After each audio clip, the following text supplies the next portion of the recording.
Welcome back. We hope you're not too discouraged by an honest assessment of where you stand now in terms of self-discipline. Remember, you've already taken the first steps toward making a positive change in your life, and you will experience that change by the time you've finished this program. Nothing will be impossible for you once you develop and harness this inspiring and enduring power of self-discipline. And, as you'll soon find out, self-discipline is not so difficult to develop as you might think. As a matter of fact, using this program is going to be your first exercise in acquiring it. Already, you're on your way. In the next session, we'll explore the power behind the characteristics we've just discussed. You'll learn why they're so important in developing self-discipline, and what they can do for you once you have them. And you'll be further along the road toward understanding and developing the one characteristic that will give you the power of success. Perhaps for the first time in your life, you're able to objectively see which of your attitudes and behaviors have been acting as barriers to developing the kind of self-discipline that will enable you to achieve your dreams and ambitions. Now that you have a better understanding of the 10 characteristics of the self-disciplined achiever, we're going to provide you with a scientific foundation for Cybervision's unique self-discipline program. In this session, you'll learn how recent scientific discoveries have made it possible for you to acquire, harness, and focus the power of self-discipline, the power to achieve whatever your mind and heart are set on achieving. That power is what sets achievers apart from the mass of ordinary people, people described by American philosopher and writer Henry David Thoreau as leading lives of quiet desperation. That power is what drove great achievers like Dr. Jonas Salk, Ludwig von Beethoven, Albert Einstein, and Mahatma Gandhi. But what does that power consist of? What is the force that motivates high achievers to sustain a long-term effort that might take 10 years, 20 years, or a lifetime to achieve? More importantly, if we can define and isolate such a force, how can you or I tap into it? The force exists, and it has a scientific basis. By the time you've completed the neuropsychology of self-discipline, you'll understand its origins, its strength, and its power. And you'll be armed with all the tools you need to stay in touch with that force in order to accomplish anything you set out to do. There are many self-improvement programs that, like crash diets, offer good short-term results but stop working after a few days or weeks. These programs tend to rely on one of 3 kinds of motivation. The first is evangelical. A powerful orator, we'll call him Speaker X, comes to town with promises to increase motivation and production after a single seminar or series of seminars. Perhaps your boss encourages you and your coworkers to go. Perhaps he even purchases a block of tickets. Meeting night arrives, you attend, and the speaker is indeed inspirational, as are the bells and whistles and songs and slogans that accompany him. It is a fever-pitched, emotionally charged experience that Speaker X has to offer. As he exhorts you to live up to your enormous potential, to work harder, better, and more enthusiastically, to use your talents, to use your mind, you feel power welling up inside you, and the people around you are feeling the same kind of power inside them. Yes, you're all saying, we can be more productive, we can have a better attitude, we can get ahead if we want to. The very air becomes charged with mass enthusiasm. The next day, you're at your desk a half hour early, and you work a half hour past normal quitting time. The same thing happens the day after. You start planning new ways to accomplish your work more effectively. You're feeling happier about the work you're doing. And for the next few weeks, it looks like you're getting more work done in less time than you ever have before. But soon, your enthusiasm begins to fade, and your pace starts to slow down. Even if you have the audio tapes of the speech, it's hard to recapture and sustain the original emotion you felt in the presence of an inspired speaker. And of course, you no longer have the kind of group excitement and energy you experienced the first time around. You're getting tired and bored. Your boss sees productivity fall after an artificial peak, and sure enough, when the next motivational speaker comes through town, we'll call him Speaker Y, there's the boss with another block of tickets in hand. This evangelical form of motivation may get short-term results, but it creates an unhealthy dependence on external hype. It's like a drug addiction. You need more and more of an artificial stimulant to reach the same level of false well-being. When you get your shot of motivation, you become enthusiastic and energetic. When the shot wears off, you get sluggish and lethargic. The same problem exists with the second major motivational tool that most self-improvement programs rely on: external rewards, like money, prizes, bonuses for reaching quotas. These are essentially pats on the head from the boss, often desirable pats, but still pats on the head, signals that you've pleased someone else. This method works very well on children. Unfortunately, it tends to create a childlike dependence on outside rewards, even in adults. Like evangelical speakers, This carrot-and-stick approach produces only short-term results. External rewards do not increase individual commitment, and most people tend to adapt to them quickly, soon expecting bonuses as a matter of course, and not because they performed above and beyond the call of duty. Rewards are manipulative. People who give them out are always asking themselves, how can I motivate my staff? The truth is, to be truly effective in the long term, motivation must come from within. The third classic motivational tool is a familiar one, fear. Humorists Carl Reiner and Mel Brooks created a comedy album in the early 60s in which Reiner, as a journalist, interviews Brooks, who plays a 2,000-year-old man. Eager to know about life in the distant past, Reiner asks Brooks, what was the major form of transportation in those days? Brooks replies, fear. Fear transported you. Reiner is puzzled. Fear, he asks. Brooks responds, yeah, fear. You see, an animal would growl, and you would go 2 miles in a minute. It's true, fear is a great motivator. If you don't perform, something undesirable happens. You lose your job. There go the house payments, the car payments, the kids' college tuition, and so on. As the mental dominoes fall, you're motivated to keep performing. But while fear may bring short-term results, it also brings resentment and rapid burnout. It doesn't take long before you're angry at the system that's keeping you going. And anger makes you less productive, which increases your fear. It becomes a vicious cycle with an unpleasant ending. It should be pretty clear by now that these motivational systems aren't motivational at all. Each of them relies on an external stimulus and an artificial situation. And each relies on an initial burst of emotion that fades rapidly when the new situation becomes habitual. You may have tried several of these motivational or goal-setting programs in the past. Perhaps they even contributed to your sense of self-awareness. If so, you've no doubt learned that self-awareness alone is not sufficient to motivate change. It's easy to identify self-defeating behaviors. It's easy to plan strategies for eliminating them. It's easy to turn over a new leaf, but it's very difficult to sustain change for a long enough period of time for your new behavior to become as ingrained in your character as your bad habits were in the past. Having a roadmap is not enough. You need fuel. The key to developing self-discipline, the power to persistently pursue a long-term goal without giving up until the goal is achieved, is the fuel of internal motivation.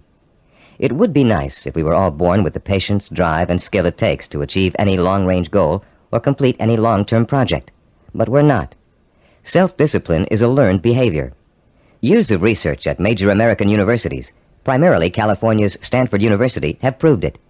And Cybervision's own research into the latest learning theories of behavioral scientists have confirmed that self-discipline is an acquired characteristic with a basis in behavioral science. The neuropsychology of self-discipline has been developed according to materials gathered from 2 major sources. Our information comes from our own research into the way human beings learn, and from the revolutionary discoveries about the structure and organization of the human brain made by Dr. Carl Pribram. Head of Stanford University's Neuropsychology Research Laboratory, Dr. Pribram is one of the most respected brain scientists in the world. Trained as a neurosurgeon, his research into brain function led to a deep interest in the behavioral sciences. His pioneering work in both of these areas led to the fusion of the two into the science of neuropsychology. As a neuropsychologist, Dr. Pribram studies how the nervous system and its component parts affects human behavior. Those studies have led to 2 revolutionary discoveries. The neuropsychology of self-discipline incorporates both of them. The first of Dr. Pribram's discoveries explains how the human brain forms visual and sensory images, and how those images affect our minds, our bodies, and our behavior. The second discovery is that our behavior is governed by images of achievement, neuronal blueprints of the skills and actions that determine our success or failure in the achievement of our goals. Let's discuss how each of these scientific discoveries leads us to understand the power and the origins of self-discipline. Many scientists and psychologists have believed for years that the human brain barely distinguishes a real experience from an imagined one. Best-selling self-help books like Psycho-Cybernetics, Think and Grow Rich, and others have used this belief as their foundation for motivation and change. This idea has also been the cornerstone belief of people involved in metaphysics and the human potential movement. The idea that the brain cannot tell the difference between a real experience and an imagined one has never been scientifically proven until Dr. Pribram's research showed us that it is true. But Dr. Pribram's research did not prove that, as many people think, all you have to do is imagine what you want, and through the magical power of the mind, you will achieve it. If this were true, achievement would be easy.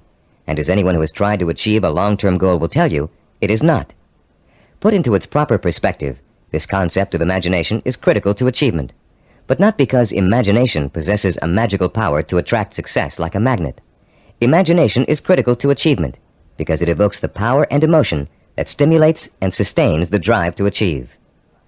The human nervous system responds emotionally to imaginary images rich in sensory detail, in sight, sound, touch, taste, and smell, as if they were real. In fact, the brain doesn't distinguish between sensory-rich imagination and reality. That's why the sight of a hand reaching for a murder victim on a movie screen can inspire the same terror, the same rapid heartbeat and rush of adrenaline as a real threat does. You can perform a simple demonstration of how an imaginary image affects the body's responses right now. Close your eyes and imagine for a moment that you're holding a firm, ripe lemon in your hand. Now bring the lemon up to your mouth and slowly bite into it. As your teeth break through the peel, penetrate the skin, and sink into the flesh of the fruit, imagine the juice exploding into your mouth. What did you experience during this exercise? Did you develop a feeling of bitterness and distaste? Did you pucker up in response? Did you begin to salivate, as you would if you really took a bite out of a lemon? The feeling of bitterness is an emotional response, provoked by the imaginary sensation of the lemon juice being absorbed by the mucous membranes in your mouth. The buildup of saliva was a physiological response. Saliva neutralizes the acid level in lemon juice. You can create a similar response by imagining yourself biting into an onion. Rather than experiencing a sense of sourness and a watering of the mouth, your eyes will begin to burn and tear. This power of imagination to create physiological and psychological responses is crucial to the survival of the human species.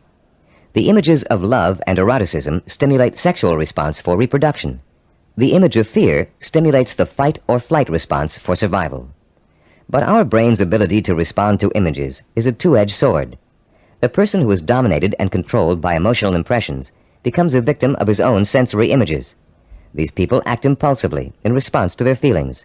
They have little control over their environment. They are easy prey for fear, superstition, and con artists. They are usually unhappy. On the other hand, the person who understands the power of imagery and who can deliberately harness a flood of sensory images to reinforce an intellectually formulated plan has a lifetime source of energy to apply toward positive action. This person uses emotion as fuel.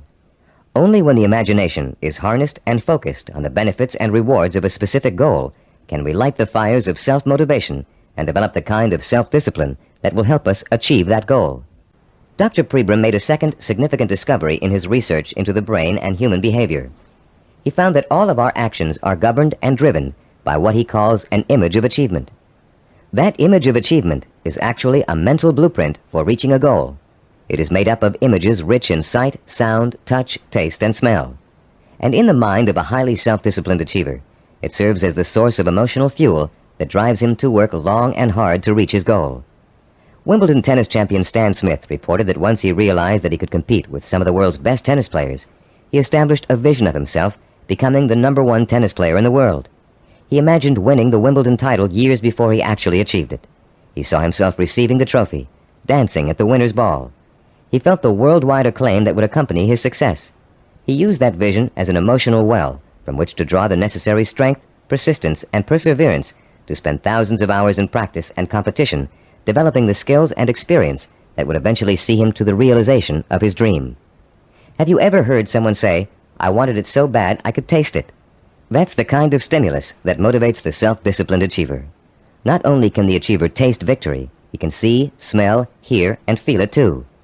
After years of research, we now know that such deep, sensory-rich images are the actual language of the brain.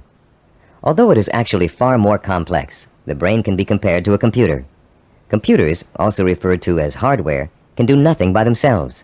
They are simply the vehicles for programs called software that tell the computers what to do. Think of the brain as hardware and the imagination, images of achievement, as software.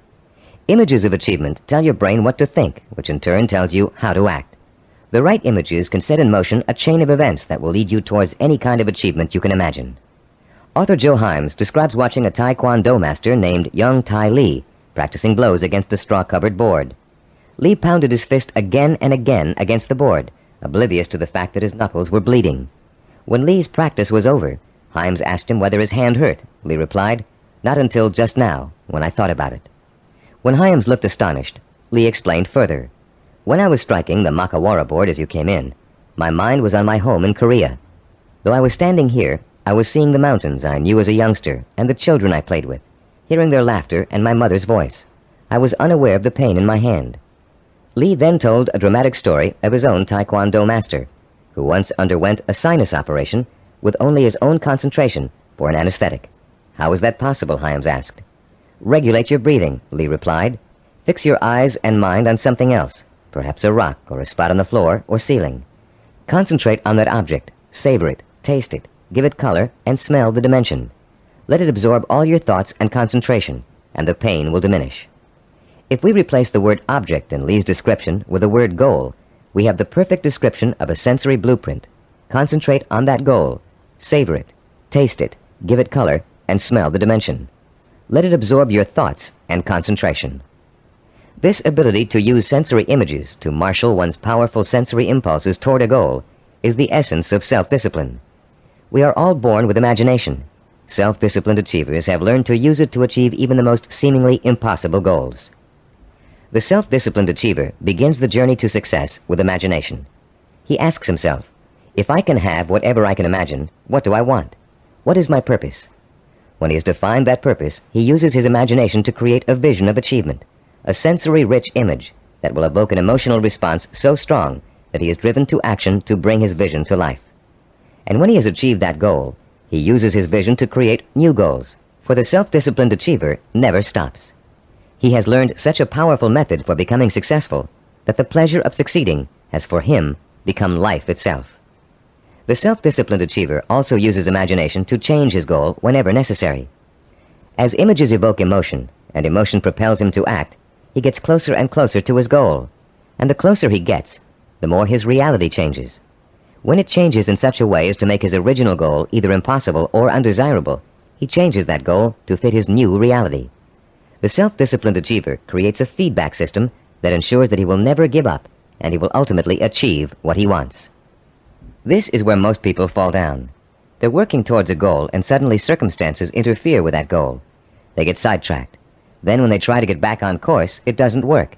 Because their original goal does not fit their new reality, they think they have failed, and they give up. In the same circumstances, the self-disciplined achiever uses his or her goal visualization as a reality check.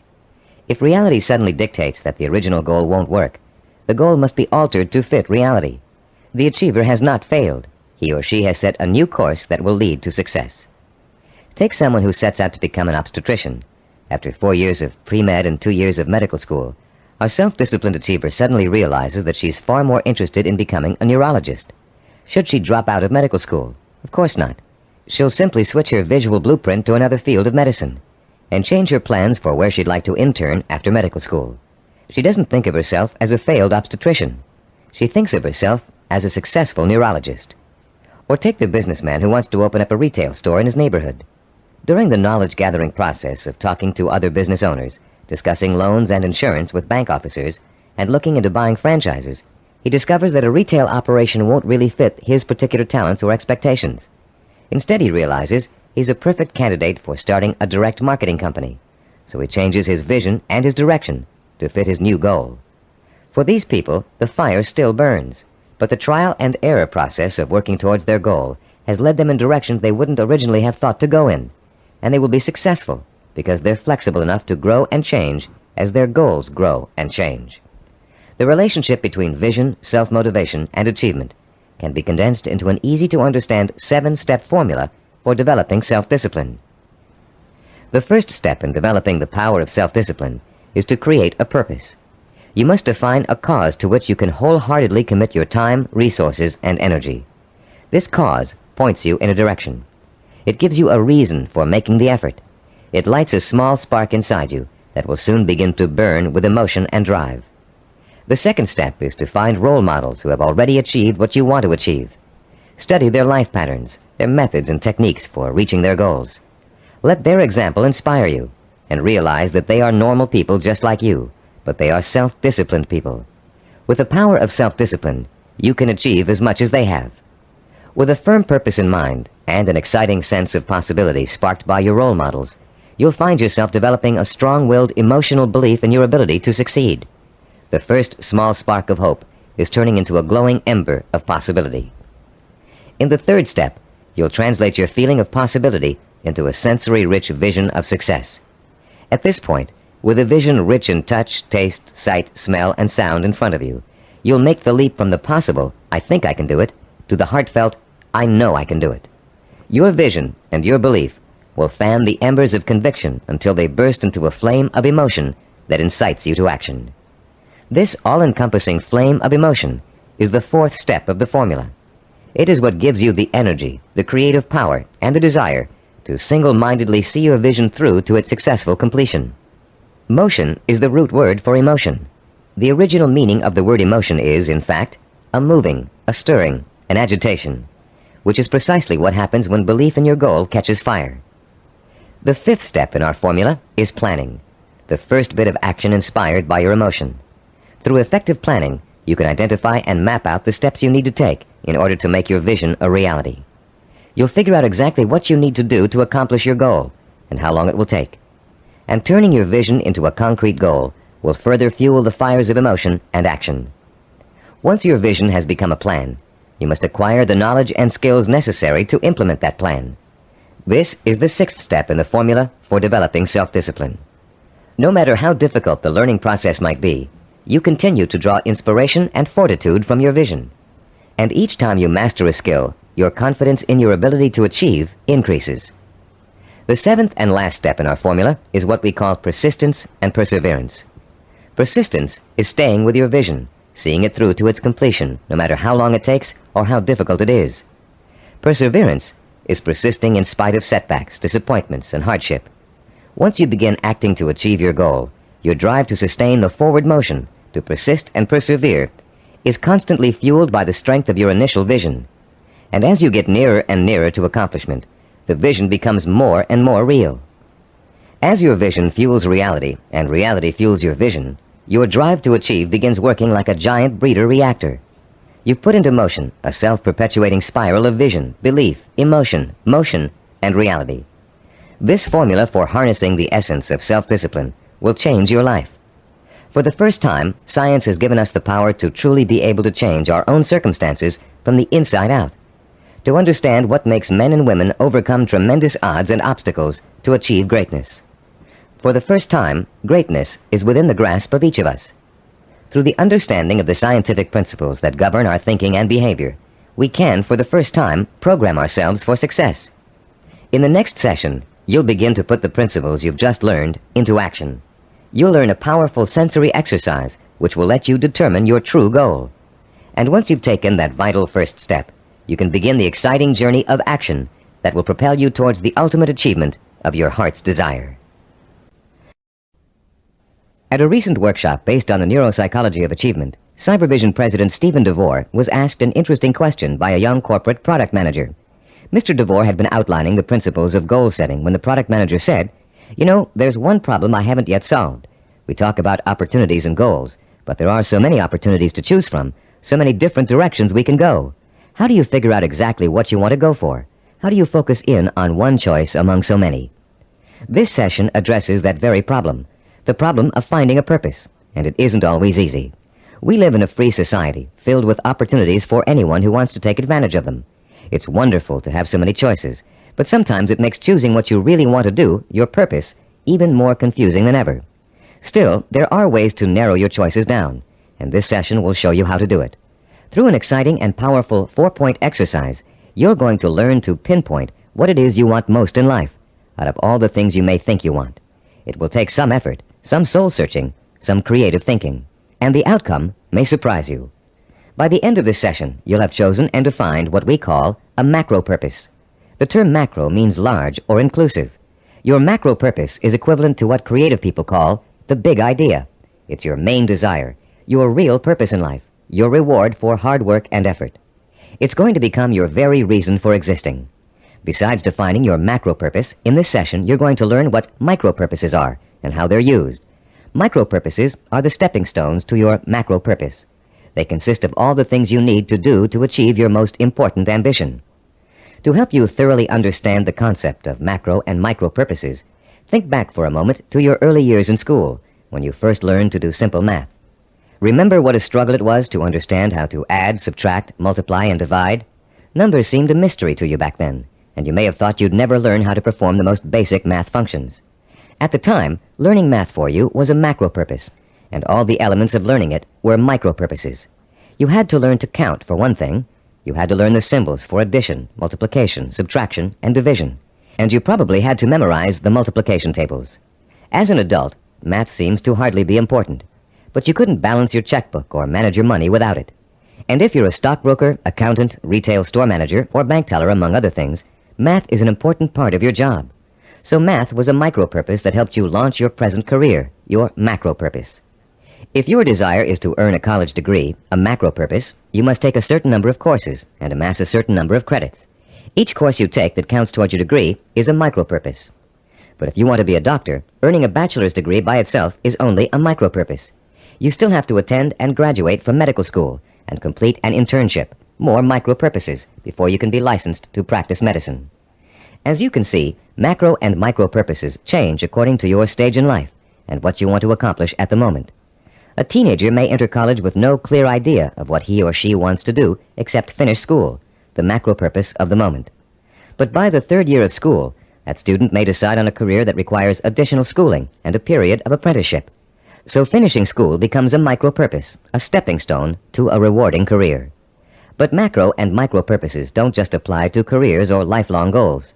Setting a macro purpose and determining what micro purposes are necessary to achieve it is an excellent way to help you accomplish any goal, no matter how large or small. It's a logical and creative process that lets you organize your thoughts and actions to make your goal clearer, more rational, and easier to achieve. Just imagine for a moment that you're stranded alone in the wilderness on a freezing winter day. It's late afternoon, and there's no hope of rescue before the next morning. Somehow, you have to figure out a way to survive the bitter cold night, your macro purpose. Your micro purpose is keeping warm, and right off the bat you can think of 3 ways to do this. The first is to put on some more warm clothes, but you don't have any, so that choice is out. The second is to find shelter, but there's none in sight, and you don't have the time or the tools to build anything before nightfall. The third is to light a fire and keep it going through the night. Since the woods around you are filled with dry logs and kindling, this looks like a real possibility. But you don't have any matches, and as for rubbing 2 sticks together to start a fire, it never worked when you were a child, and you doubt that it will work now. There has to be another way. Looking around you for another solution to accomplishing your macro purpose, you notice a sliver of broken glass on the ground, and there's still enough sun left for you to be able to feel its warmth. Picking up the glass, you hold it so the sun's rays can penetrate its surface and focus on a dry stick of wood underneath. In 10 minutes, the stick is burning. But your ordeal isn't over. After the fire is lit, you have to gather enough logs and kindling to last through the night, another micro purpose. And then you have to force yourself to stay awake all or most of the night to make sure the fire doesn't go out. In the course of this harrowing experience, you've chosen a macro purpose, staying alive, and defined all the micro purposes that went into it. And if you succeeded in accomplishing all of the micro purposes, you also achieved your macro purpose. You survived. Defining your life's purpose and the steps you must take to achieve it may not be a life and death matter, but the principle works the same way. By the time this session is over, you'll have a macro purpose, a clear understanding of what to focus your energy, talent, and intelligence on. And you'll be able to light your own inner fire and feed it with a life-enriching, emotionally compelling purpose. And purpose, as we've noted, is the starting point from which self-discipline and achievement spring. Your first step in determining your macro purpose involves something everybody loves to do: play. You've already learned how important enjoying work is to the highly self-disciplined. To these achievers, work and pleasure are synonymous. Now you're going to get a taste of how easily this can happen. For the next few minutes, I'm going to ask you to work and play as you engage in a process called limitless wishing. Start by closing your eyes and relaxing. Imagine that you're on a beautiful, deserted beach, walking barefoot in the sand. A soft breeze is keeping you cool, and you're enjoying the sound of the waves splashing rhythmically against the shore. As you stroll along the water's edge, you see an object in the near distance that's half buried in the wet sand. The waves splash over its surface, then recede, leaving it exposed to your curious eyes. You wonder what it is, and you start to walk a little faster so you can reach it before it's engulfed by the next wave. In a couple of minutes, you're standing over it, still not sure what it is. It's metal, somewhat round, and looks like an old lamp. You dig your fingers into the wet sand and pull it out. There's an inscription on the side of the object, but you can't read it clearly. You begin to rub some of the sand away from the oddly shaped letters. Suddenly, the lamp begins hissing, and it releases a cloud of what looks like steam or gas. Frightened, you drop it, but you continue to watch what the lamp is doing out of curiosity. Slowly, before your very eyes, the cloud begins to assume human shape, and soon you're looking up at the largest person you've ever seen. When it speaks, its voice is rich and kind, and its message is amazing.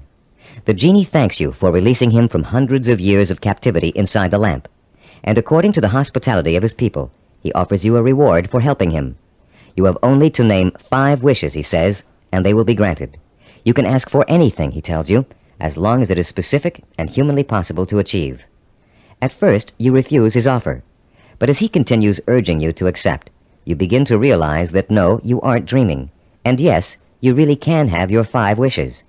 The possibilities start dancing before your eyes. Think long and hard about it. What are the things that will turn your life around and make you truly happy? What is it you secretly wish for, day in and day out, every day of your life? Take your time in deciding. This is too important for you to rush over. You may change your mind about your first choices after you've thought about it some more. When you do make your final selections, write each one down in the space provided on page 18 in your study guide. Start each wish with the term, I want, and write it in clear, specific language in the present tense. Turn your tape off now and decide what you will wish for. Welcome back. You now have in front of you a list of 5 wishes that your mind and heart told you are the most important things in life to you. Now, with a little imagination, you're going to create a scenario in which each of these wishes is fulfilled. This second step of our 4-part process is called wishful imagining. Close your eyes again and picture, in as much detail as possible, that your first wish has come true. If you wished for a great deal of money, imagine how your life has changed now that you've gotten it. Imagine the kind of house you're living in, the kind of car you're driving, the kind of clothes you're wearing, and what you're eating for breakfast and dinner. Maybe you've got a private plane or a swimming pool, a new career, new friends, or the same friends you have now, but with a new attitude toward you. Try to imagine that you're having dinner or drinks with your best friend, and you're explaining to that friend how your new life feels. This is a friend you trust completely, so you can say anything, positive or negative. Really imagine you're there, in the restaurant or bar being served food or drinks, with people talking around you and soft music in the background. Imagine what you look like. Are you younger, thinner, better dressed? Is your friend looking envious? Picture every single detail, down to the season, the location, the restaurant, the plates and glasses on the table. Repeat this process for every one of the 5 wishes you wrote down. And as you imagine each one coming true, pay attention to your emotional response. Are some wishes easier to imagine than others? Did 1 or 2 really make your pulse quicken with excitement? Are there any that felt particularly comfortable, as if you could just walk right into the scenario and feel at home?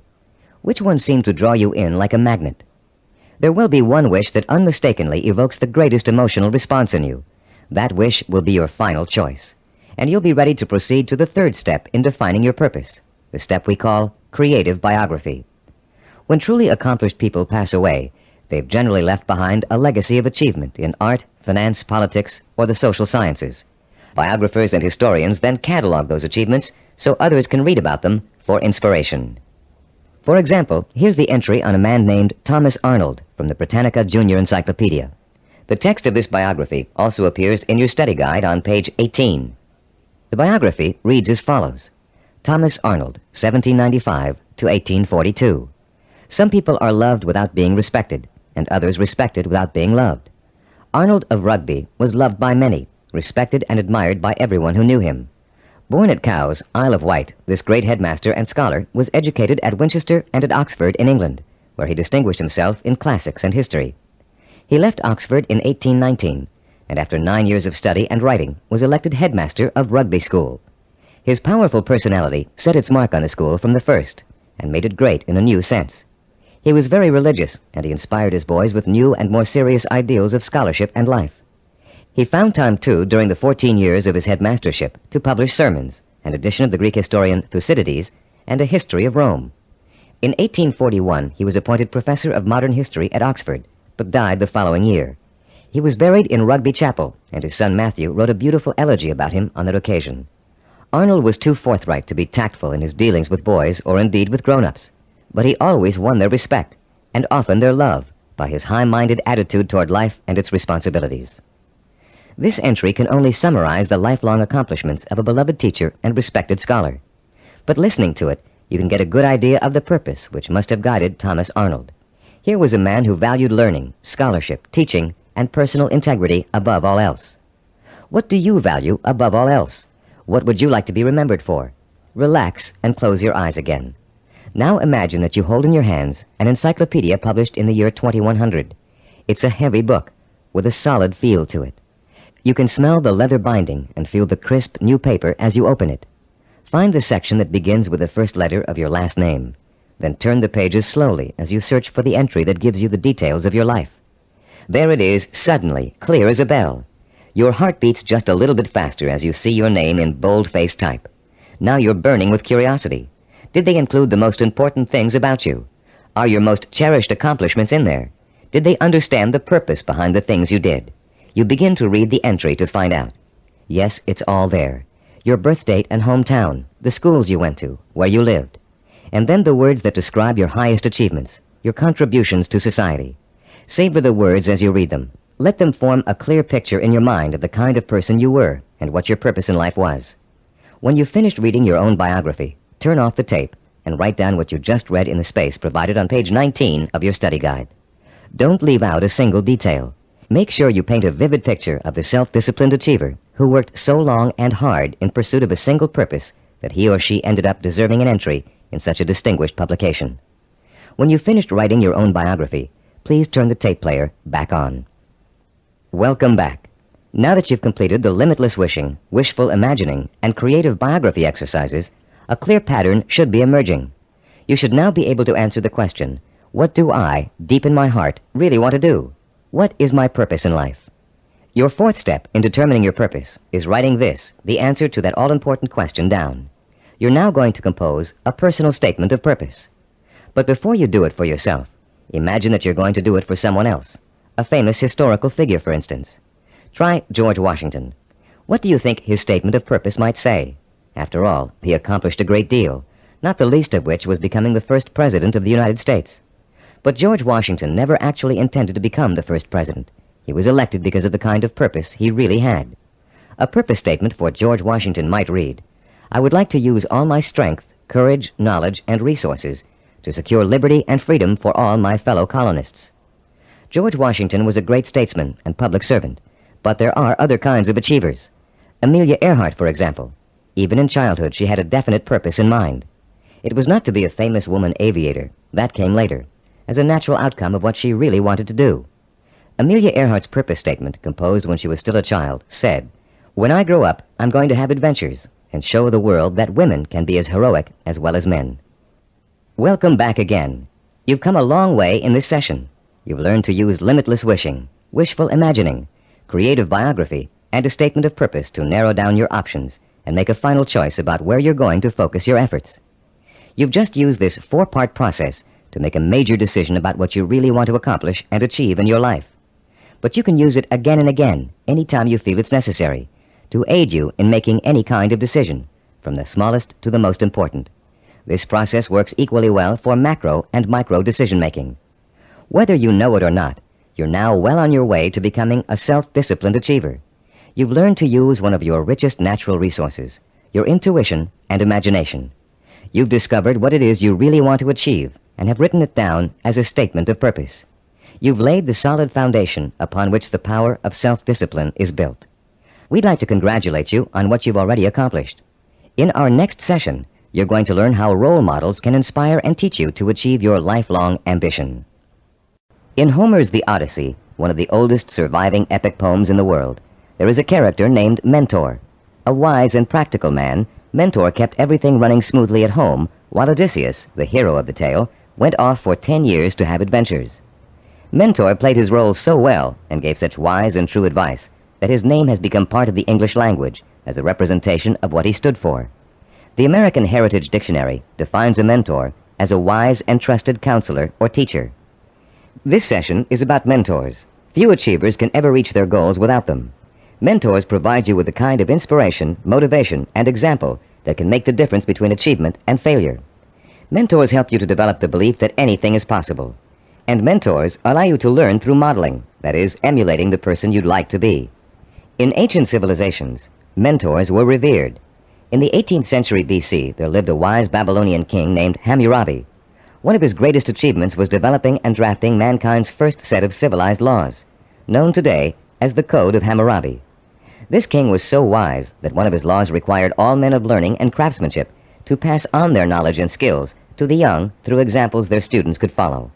Hammurabi realized that without modeling, no civilization would last very long. There have been many changes in the past 3,800 years, but one thing has remained the same.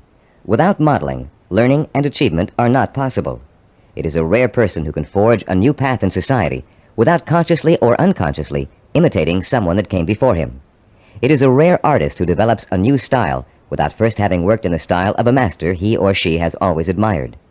But actual skills aren't the only thing you learn through modeling. Values, attitudes, and behaviors are also passed on from mentors to students. And whether you realize it or not, you've been a student of behavior all your life. As an infant, your eager mind quickly grasped everything that was going on around you. You watched and later imitated what your parents, siblings, friends, and teachers were doing. If you had good models of integrity and achievement, most likely you grew up to be an achiever yourself. But if your models reflected apathy or failure, you probably grew up to imitate many of the self-defeating and negative behaviors you witnessed in your early years. Most of us had models who could best be called middle of the road. Your parents may have had specific skills and abilities they were proud of, but fell short of being a good example to you in other ways. An older brother or sister may have possessed exceptional talent in an area where you couldn't possibly compete. As a result, you've probably been instilled with a mixture of negative and positive attitudes about yourself and your abilities to succeed. It's time for you to develop the kind of positive outlook that is critical to developing self-discipline. It's time for you to throw off the cloak of self-doubt and realize that when you acquire self-discipline, you have what it takes to achieve your goal. It's time for you to use that self-discipline to develop the knowledge and skills you need to achieve. And in order to do all those things, it's time for you to find mentors who have already accomplished what you want to achieve. You're no longer a helpless infant who can't pick and choose good models to learn from. As an adult, you have the intelligence and power to go out and find the kind of mentors who will inspire and teach you with examples of their own persistence and positive attitudes and behaviors. By the time we finish this session, you'll know how to find your own personal mentors and use them to their fullest ability. And you'll be able to overcome the negative attitudes and lack of self-discipline that have been holding you back up until now. You'll learn how to identify your own personal role models using historical figures and the people surrounding you today. You'll find out how to actually learn new attitudes and behaviors from them. You'll learn how to use them to create a blueprint for your own actions, starting right now. And more importantly, you'll learn how to draw inspiration from them, the kind of inspiration that empowers your purpose, what you want to achieve, with a sense of possibility. If others have achieved it, then it's possible for me too. How do you go about finding mentors? At first glance, it may seem that there's nobody even remotely accessible to you who has the same kind of hopes and dreams as you do. But high achievers always find a way, and so can you. In our research, we discovered that achievers draw their inspiration from role models in two ways: indirectly, from reading and watching films, and directly, through day-to-day observation and contact. Let's first discuss how self-disciplined achievers indirectly find their mentors. Indirectly, they learn through media portrayals, mostly through the reading of biography and autobiography, reading profiles of achievers in magazines and other periodicals, and watching inspirational films and television programs. You may not be able to meet and talk to George Washington, Charles Lindbergh, Margaret Mead, or Agatha Christie, but each one of them has left behind a legacy of accomplishments that have been covered extensively in print and film. Stop now and think of all the people you've read about, heard about, or seen portrayed in films. Whom did you admire most? Whose story elicited a throb of recognition from you, a feeling that if you could be in anyone's shoes, that was the person you'd like to be? It could even be a fictional character, a great detective or explorer created by an imaginative writer. But there had to be, and still has to be, someone you've always greatly admired and wished you could be like. After he made the film Rocky, Sylvester Stallone talked in an interview about the power of mentors and how his movie worked to inspire millions of people around the world. "I think there's a definite formula in reaching audiences," he said. "Provide them with heroes and heroines who have to pull themselves up from the depths of despair. And as they struggle and claw and finally attain their goal, the audience says, 'That's the kind of person I want to be.'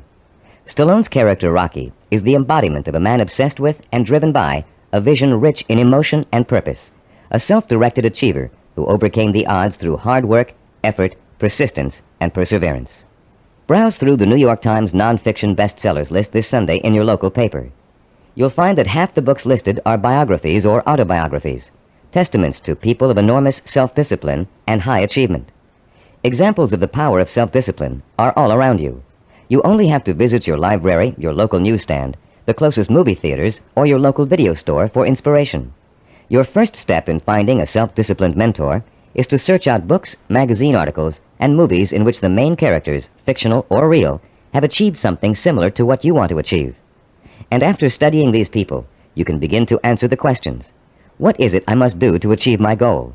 What skills do I need to learn? How must I behave? What actions do I need to take? Your mentors will provide you with the answers. The self-disciplined have 3 direct methods of finding role models to learn from and emulate. The first is through personal acquaintances. They may have a friend whose business or personal successes have inspired them to take similar routes to the top. Or perhaps there's a family member who has achieved widespread recognition for outstanding contributions to the community. Because these mentors are close at hand, they can be watched from a front row seat. You can observe their attitudes, behaviors, and thinking patterns. You can notice how they solve problems. You can pay attention to how they behave when confronted with setbacks or victories. You can watch these mentors grapple with the issues of everyday life and the larger issue of achievement in a chosen area. But sometimes there just aren't any people who are that close to you who fit the bill of the self-disciplined achiever. You must find other methods of seeking out real-life mentors. The second way self-disciplined people directly find mentors is through what is commonly known as networking. Networking consists of building relationships with the people who can introduce and expose you to positive role models. Networking is not to be confused with social climbing. The primary motivation of the networker is to learn as much as he can from as many successful people as he possibly can.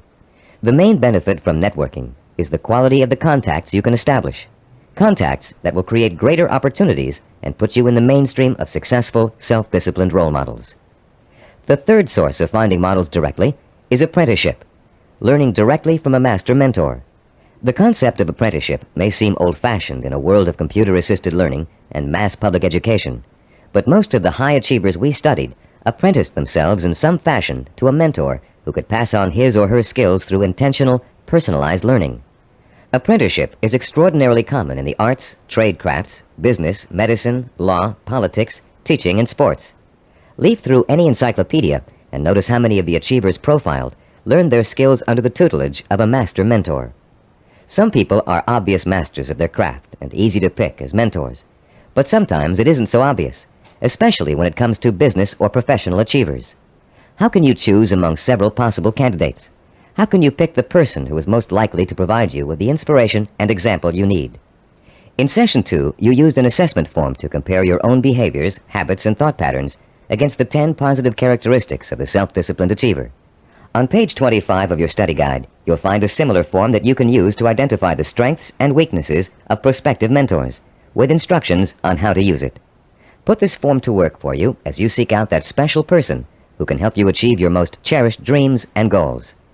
When choosing a mentor of any kind, pay particular attention to how he or she developed the knowledge, skills, and abilities it took to reach his or her goal. Was there special schooling involved? Particular reading materials? An apprenticeship with a mentor of his or her own? Carefully sought out teachers? How many hours did your mentor work every day toward achieving his or her goal? Also, pay close attention to your mentor's way of thinking. Be sure to choose someone who handles stress and pressure well. Someone who responds to difficult problems by coming up with creative solutions. Someone who loves what they do, but still finds time for important personal relationships. The highest achievers work hard, but are not workaholics. They still find time to enjoy their friends and families. Look for a mentor who has learned not to waste time and who has mastered the art of juggling a heavy schedule while staying calm and in full control. This will be an important trait for you to imitate, and find someone who neither capitulates to everyone around him nor is so arrogant he won't listen to the opinions of others. You'll want to learn how to listen well and then make your own decisions. In looking for all these traits, remember that your mentor is still going to be human and have faults. This is one of the most important things you can learn about your role model. In spite of great success, wealth, and the admiration of friends, family, and the community, he or she makes mistakes just like you. Rather than being disappointed in your mentor, you should rejoice over his or her human failings, because those failings mean that anyone can succeed just as they did. If it was possible for an imperfect person with one all-important goal in life to make that goal come true, you can do it as well. At Cybervision Systems, we've developed a number of sports training video cassettes that use a new and revolutionary learning technique. These video cassettes feature some of the world's greatest athletes, highly self-disciplined achievers who have won world championships and Olympic gold medals. And in the casual conversations we've had while working with these athletic stars, each one has revealed that he or she had a mentor whose skills, attitudes, and behavior served as an example of how to achieve. One of the things that struck us during these conversations was the fact that most top athletes were just as intimidated as you and I might be the first time they met their role model heroes, for lack of a better word. The idea that a major league ball player of undisputed talent might be quivering like a school kid in the face of their lifelong hero made us feel pretty normal, actually. I think we all feel a sort of psychological barrier when it comes to measuring ourselves against our role models. But as the athletes we talked to discovered, that barrier can be overcome quickly and easily. Each of them described the eventual realization that came from playing on a team with a personal hero or from riding the same pro circuit. The realization?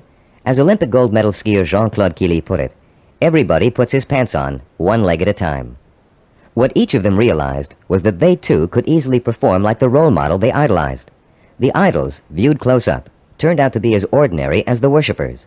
They realized how great an opportunity they had to learn from their hero. Discovering that their idols were human and fallible, they began to believe deep within their hearts that they could equal or even surpass their idols' accomplishments. Though the role models you choose have developed tremendous strengths that have made them successful, they also have many weaknesses. Renowned fiction writer Ray Bradbury, for example, who was first published when he was in his teens, will never win the Monaco Grand Prix, or even a race to the local supermarket.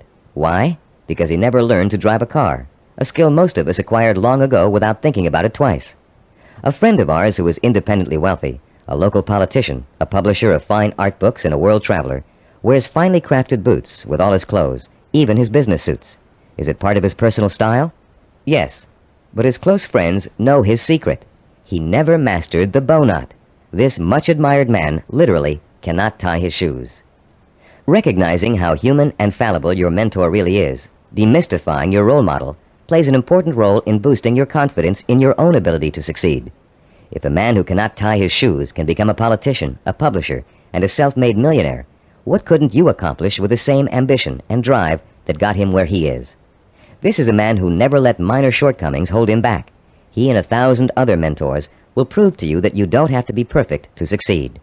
In fact, you may be amazed to find out that there are a lot of similarities between you and your mentor. People with similar goals often think alike. The only substantial difference, then, between you and your mentor is the kind of self-disciplined effort he or she has applied to achieving a goal. If you apply the same kind of effort, you can be just as successful in achieving your goal. As a matter of fact, you can try on success for size by emulating your mentor's achievements while you're working toward a similar goal. Remember childhood dress-up games, playing pirate with a tinfoil sword and your mother's scarf wrapped around your forehead. Role-playing doesn't work only for children. It can give anyone who's striving to reach a particular goal a template to follow for achieving that goal. Hunter Thompson, who broke new ground in journalism in the 1970s with his gonzo style, picked up much of his technique by imitating one of the greatest writers in the English language, Charles Dickens. Thompson literally sat down and physically copied Dickens by hand, letting his mind and his muscles get used to Dickens' rhythm and style. Hour after hour, he copied Dickens' prose, word for word. And Thompson went on to become a successful and popular contemporary writer. The great 19th century psychologist and philosopher William James contended that if you want to acquire a positive habit or behavior, simply act as if you already have it, and you will. James was aware that the human nervous system is incapable of distinguishing between a physically real experience and a vividly imagined one, which means that once you select your mentor, all you need to do is act just like that person in order to be just like him or her. Remember General Patton? He acted just like Alexander the Great, and he won battle after battle against the Axis. What about Babe Ruth? He imitated shoeless Joe Jackson and went on to achieve much greater fame than his role model. Or perhaps you've heard of a fictional character named Bunker Bean. Bunker Bean was a timid, weak boy, raised by his parents to think he would always be a failure, and he was. He failed in school, he failed with his friends, He failed in everything he attempted, until one day Bunker Bean ran into a fortune teller who told him he was the reincarnation of Napoleon and was destined to achieve great things. Bunker Bean was shocked out of his usual apathy by this revelation. Going to the library, he took out every book he could find on the legendary Napoleon Bonaparte. He bought posters of Napoleon and hung them up all over his room.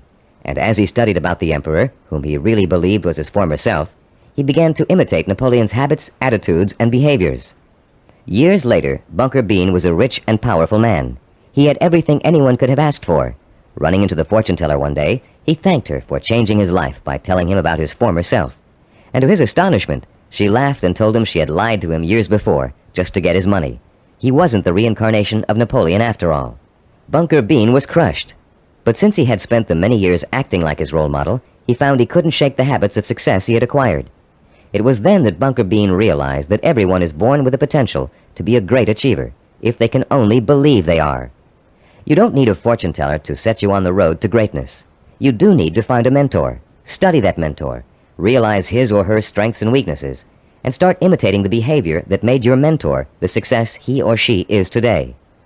If you were an actor preparing for a starring role, you'd spend months studying the script, learning your lines and rehearsing your part over and over again until you knew it inside out. Only then would you have the knowledge, skills, and confidence to make a glorious debut. If, as Shakespeare said, all the world's a stage, then finding a mentor is your way of choosing your own starring role. For a while, as you closely observe your mentor and learn the script, you'll be just an understudy. But then, one day, the stage will be yours. Acting as if has remarkable suggestive power. In a book called The Windwalker, which was made into a powerful film, an aged blind Indian spends his days teaching the ways of warriors.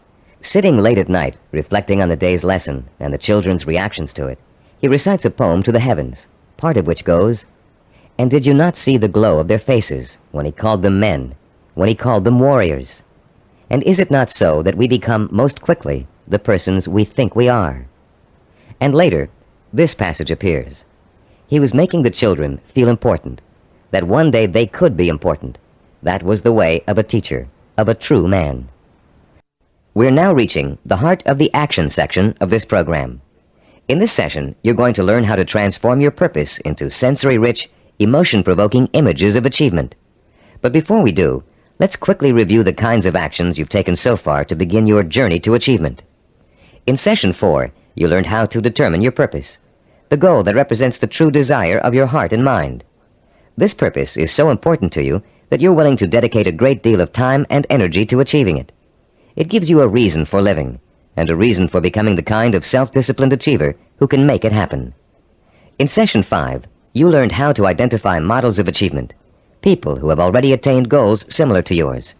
You learned how to turn those models into personal mentors, people who can inspire and teach you to achieve in much the same way they did. You found out how to isolate and identify their talents and habits. You also learned to use your mentors to create a strong sense of possibility, a feeling that if they could do it, so can you. With a clearly defined purpose and a strong feeling of "it's possible for me," you have already broken through the chains of failure that shackle and bind more than 90% of mankind. Most people don't have a purpose. They don't think that they're capable of achieving anything worthwhile. Now you're ready to take another giant step on the road to achievement. In this session, you're going to learn just how to translate your purpose into an emotion-provoking vision. This vision will become so real in your imagination that it will inspire and motivate you to work towards it every minute of every day until you make it come true. What we call your vision of success is a clear, sensory-rich, highly detailed mental picture of what you want to achieve and the rewards you'll experience as a result of its achievement. When this vision of success is linked to your purpose and a strong sense of possibility, it will, like a hot branding iron, burn itself deep into every fiber of your being. Not only will you become obsessed with this vision, but you'll also develop a sense of deep belief in your ability to achieve it. Your vision allows you to make a quantum leap from the sense of possibility to the sure-fired conviction that "I know I can do it." You're about to learn a simple but powerful 4-step process for transforming your purpose into a sensory-rich goal. Once you have done that, we're going to give you 5 easy-to-use guidelines that will help implant the goal deep into your mind and nervous system. It will then become a permanent part of you and serve as the fuel that fires your emotion and incites you to purposeful action. Let's now begin to learn about the process of sensory goal setting and how you can use sensory goals to develop what we call a magnificent obsession, a burning desire to achieve your purpose. The first step you must take is to translate the statement of purpose you developed in Session 4 into what we call a sensory goal statement.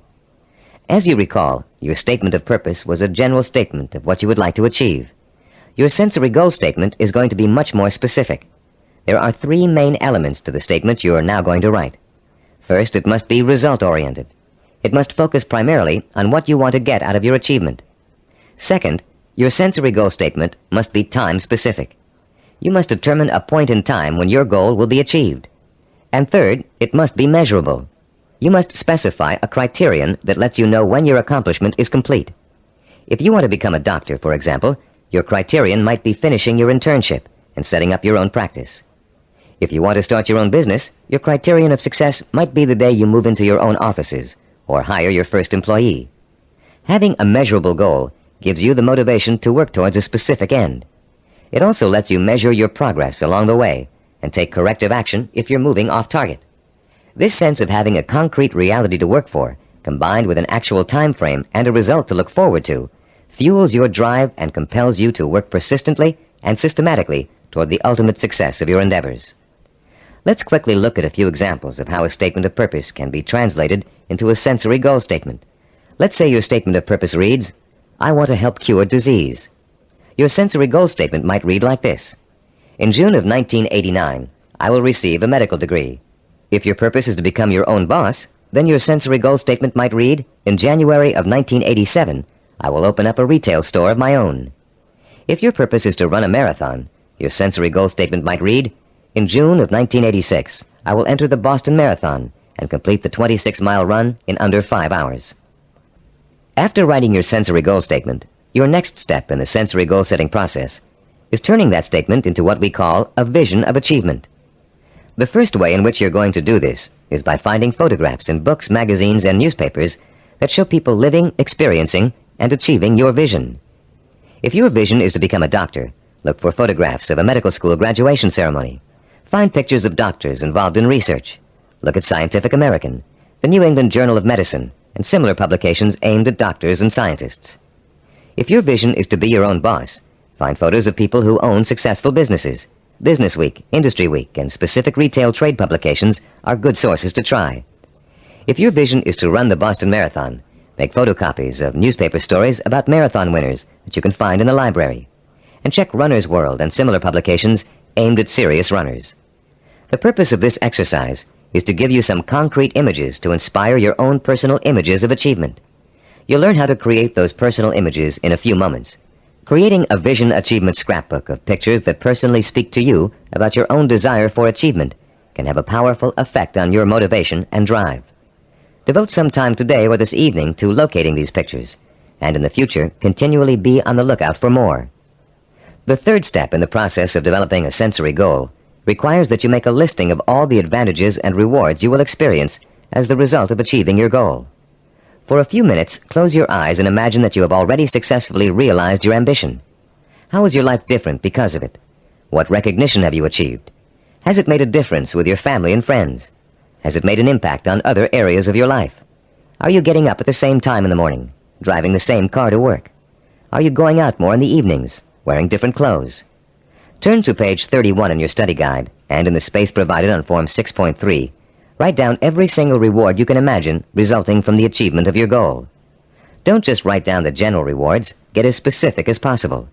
For instance, running the Boston Marathon may greatly boost your self-confidence and increase the respect you get from family and friends. But training for it will also get you into superb physical shape, meaning you'll have more energy, more stamina, more drive. You'll look better, feel better, sleep better, and do a better job at work. Use the photographs from your scrapbook to help you identify all the rewards you can think of that are associated with your goal. And when you're finished writing them down, you'll be ready to translate them into a vision that will stimulate your emotions, provoke your desire, and incite you to positive action. Close your eyes for a few moments and imagine that you have just achieved your goal. Where are you? What do you see around you? Are you indoors, outdoors, in your own home, at the office? Who are you with? Notice every tiny detail of your surroundings, including the texture of wallpaper, the color of the sky, the faces of the people you're with, the clothes they're wearing. Pretend you're going to have to draw a picture of the scene in a moment, so you really need to focus in on every little item so as not to forget it. Now, holding that visual image before you, switch your focus to sounds. What are you hearing? Are people talking to you? Are they congratulating you? If so, what are they saying? Are you hearing the voices of your parents, your spouse, your children, your friends? Are you all watching TV, where a famous newscaster's voice is reciting the story of your achievement? Maybe there's a party being held in your honor, and you can hear music in the background. Concentrate on every single sound you can hear and differentiate. Now, let's add the sense of touch. Are people shaking your hand? Do their hands feel smooth, rough, warm, cold? Are the grips firm or slack? Are you being patted on the back, hugged by your family and friends? Is someone pulling at your sleeve to get your attention? Next, imagine the prevalent smells that are surrounding you. If you're in the middle of a celebration, can you smell the food on the buffet table? Is the fragrance of champagne wafting up from the glass you're holding? Can you smell people's perfume or cologne? Now concentrate on taste. Are you sipping that champagne you were holding a moment ago, eating hors d'oeuvres? Or is the taste of success so sweet that you don't need or want any food? Finally, what are you feeling emotionally? Pride? Satisfaction? Maybe you're feeling relief that the hardest work is behind you. Maybe you're feeling the power of your new position. Perhaps you're feeling the exhilaration that comes with knowing that having achieved what you did, you can now achieve anything. You might even be feeling humble, having come face to face with weaknesses you never knew you had during the long, hard effort to reach success. The 4-step process we have just outlined takes you on another emotional journey that gets progressively richer, clearer, and more potent. You start with a specific statement of what you want to achieve and when you want to achieve it. Then you gather inspirational photographs of others who have achieved what you want to achieve. You imagine and list the rewards and benefits you'll experience as a result of achieving your goal. And finally, you bring these 3 steps together into an imaginary scenario rich in sight, sound, touch, taste, smell, and emotion.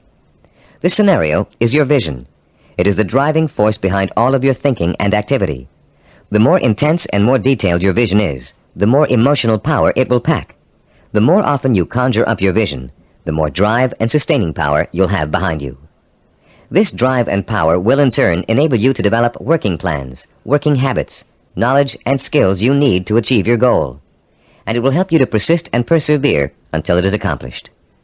Now that you've imagined reaching your goal in all of its sensory detail, you're going to have the opportunity to record it on tape. Don't leave out a single sensory detail. The richer your description, the more powerfully it will affect your ability to keep striving to reach your goal, day after day, week after week, month after month. Use as much enthusiasm as you can during your description. You should be enjoying yourself. After all, it's your vision of success you're describing. After you've finished recording, play back your description and listen to it carefully. Did you falter in places? Were there things you couldn't describe fully? Did it sound as if you didn't quite believe what you were saying? If the first version of your story doesn't satisfy you, erase it and create another one. Do this over and over until you have a version that completely satisfies you. It should be highly detailed and utterly convincing. And if, along your path to achievement, you find your goal changing shape or form, just record a new version that better fits your new goal. You're now going to learn to use this recording as part of a 5-step daily plan for internalizing your vision and making it so much a part of you that it will drive you to plan, to work, to achieve, to persist. Your first step will begin early in the morning, soon after you wake up. The first thing you're going to do before going about your daily business is to review your statement of purpose, your sensory goal statement, your photographs of achievement, and your list of rewards for achieving your goal. This is not just to remind you of why you're striving for success. It's to remind you of exactly why you need to succeed. Your statement of purpose, your list of rewards, your photographs, all speak of your deep need for achievement and the ways in which it will satisfy you and enrich your life. This is what you need to awaken in yourself anew every single morning. After you've reviewed those materials, your second step is to listen to your recording of your sensory goal description. The sound of your own voice, filled with enthusiasm, describing the joy and pride you feel in achieving your goal, will light a fire inside you that will give you the energy and stamina to persist in your efforts to reach success every single day. And during the day, as part of step 3, you must take a few moments out from whatever you're doing, close your eyes, and imagine your sensory goal in all its richness and brilliance. Recall the touch, taste, smell, sight, and feel of success. Relive your emotional reactions to it. Keep the obsession to achieve burning in you all the time by remembering this vision as often during the day as possible. For step 4, at night you must mentally review all the events that occurred during the day. Did you have new experiences that could help you fuel your vision and make it richer and clearer? Make another recording that reflects your new thoughts and feelings. Step 5 consists of listening once more to your sensory goal description before going to bed. And as you're falling asleep, play your sensory-rich scenario of achievement over and over again in your head. This 5-step plan will refuel and reinforce your motivation for achievement, and it will help to give you daily feedback on how well you're progressing toward your goal. But remember, there will be setbacks and mistakes along the way, and there will be readjustments in your thinking and planning about what you want to achieve and how you want to achieve it. You'll find yourself adjusting your course just as you adjust your steering wheel while driving on a winding road. This is to be expected, because there is no effortless path to achievement. For this reason, we suggest you record your vision over again at least every 2 weeks. That way, it can keep pace with your daily experiences and changes in outlook. You've come a long way in this session. You've turned a general statement of purpose into a specific statement of what goal you want to achieve. You've put an achievement date on that goal. You've gathered pictures of it. And you've learned to turn it into a living, breathing vision of success that evokes the kind of strong emotions you need to sustain a long, hard effort of achievement. Now is the time to record your vision. Take your time and do it as many times as necessary until you are satisfied with the results. Remember, you're going to be listening to it twice a day, so it needs to be rich and rewarding. You may find you need several tries before you successfully record a vision that satisfies you in its richness of detail and intensity of emotion. Do as many versions as you need until you get the one that sounds just right. If your goal changes, record a new version. If you've reached your goal and want to pursue another, create a new vision and record it. What you can do, or dream you can do, begin it. Boldness has genius, power, and magic in it. These immortal words, written by the great German philosopher and dramatist Johann Wolfgang von Goethe, perfectly set the stage for what you're going to learn in this session. Here, we're going to help you turn the vision of what you want to achieve into an action plan. In Goethe's words, to boldly begin your dream. You already have the vision. You believe in it and in your potential to achieve it. Now we're going to work on a practical, step-by-step process through which your vision can be brought to life. For, as former United States President Theodore Roosevelt said, dreams are a dime a dozen. Everybody's got dreams. It's their execution that counts. Planning is the logical mapping out of where you want to go and how you want to get there. Seneca, the Roman philosopher, captured the importance of planning when he said, "When a man does not know what harbor he is heading for, no wind is the right one." Planning helps you focus your direction and organize both your time and resources. Every moment spent in planning saves 3 or 4 in execution. In this session, you're going to learn a simple yet powerfully effective system of planning, of organizing any goal you want to achieve into logical, easy-to-visualize steps. This system is applicable to any type of task or project, from building a deck to getting a medical degree. It will help you to make short or long-range plans, organize your resources, create schedules to meet necessary deadlines, and improve your decision-making skills. It will also improve the quality of your work. While following this plan, you'll experience an increase in self-confidence and pride as you realize that you are on your way to becoming a self-disciplined achiever. Every small task in your plan that you accomplish will be living proof that you are one step closer to your goal. And as you take each step, your faith in your ability to accomplish your goal will be reinforced and expanded. In approaching the creation of a plan, it is important to keep the following basic facts in mind. First, planning is a way to look at both the whole picture and parts that make up the whole. It is a way to organize those parts in a logical and sequential way.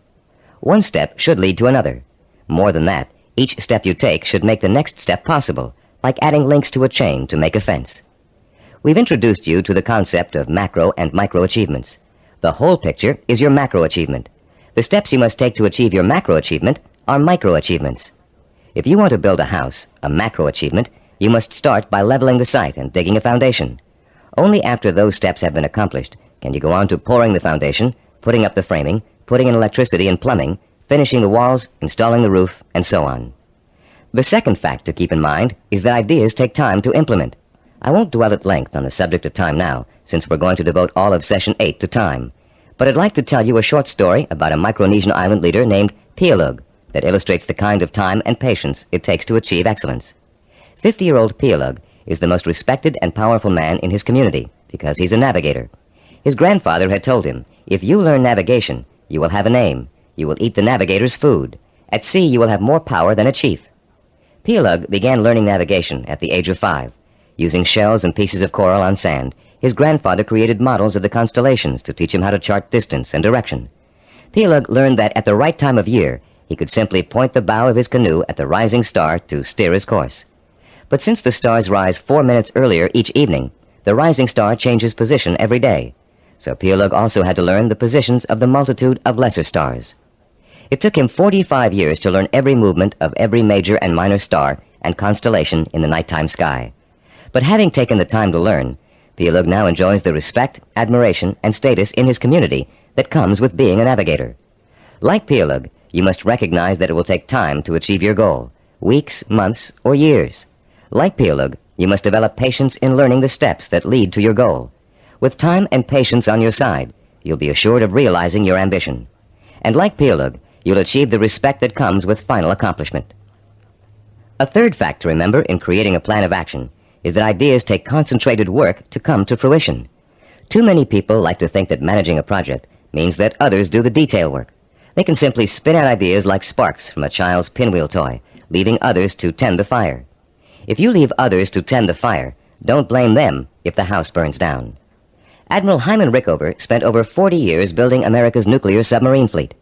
Rickover himself supervised the research, design, construction, and operation of the mighty underwater craft. His reputation as an excellent manager who always got results was only equaled by his talent for engineering. Upon Rickover's retirement, he explained his philosophy of management to an interviewer. The man in charge, Rickover said, must concern himself with details. If he does not consider them important, neither will his subordinates. Yet the devil is in the details. It is hard and monotonous to pay attention to seemingly minor matters. In my work, I probably spend 99% of my time on what others may call petty details. Most managers would rather focus on lofty policy matters, but when details are ignored, the project fails. No infusion of policy or lofty ideals can correct the situation. 3 basic elements to keep in mind, then, when creating an action plan. They include looking at the whole picture, taking time to complete each step before you go on to the next, and paying attention to details. A 4th point to remember is planning, and the implementation of a plan is a trial and error process. You will make mistakes. Most of them will be unavoidable and will serve as springboards of learning and refinement. When you make a mistake, learn from it. Take corrective action to avoid making it again, and get right back on course. Remember, supposed experts have made greater mistakes than you're going to make, and have managed to turn them into creative successes. Take the Coca-Cola Company's introduction of the new Coke, for example. After spending millions of dollars on market research, and more millions of dollars marketing their reformulated soft drink, they were forced by public pressure to bring back the old formula. They made a mistake in trying to change the taste of Coke, and their marketing executives admitted it. But because of that mistake, Coke is now in a stronger marketing position than ever. The Coca-Cola Company has brought back their old formula, now sold under the name Classic Coke, and they still have their new formula on the market, which was formulated to appeal to Pepsi drinkers. Was Coke's surprise move really a mistake? Nobody thinks so now. By correcting its mistake, Coke has the potential to win over an even larger share of the market than it had before. This process of self-correcting behavior is what scientists call cybernetics. The term may sound very space-age, but there's a reason for that. The organizational method you're about to learn is the same one NASA engineers used to put men on the moon. In the early 1960s, when former President John F. Kennedy ordered NASA to put a man on the moon within a decade, NASA's engineers and systems designers rose to the challenge, accomplishing the task by July of 1969. How did they do it? They took their macro objective, putting a man on the moon, and broke it down into a series of micro objectives that would lead to the final great accomplishment. When the project started, NASA scientists and organizers immediately began preparing flowcharts, identifying each step they would have to take in order to put a man on the moon. First, they had to build a new type of rocket. Then, that rocket had to successfully orbit the Earth for longer and longer periods of time. They had to design spacesuits that would be able to protect the astronauts from the moon's atmosphere. Each step got them closer and closer to achieving their objective, until that historic day when they got the job done. You can duplicate the same process of planning simply and easily.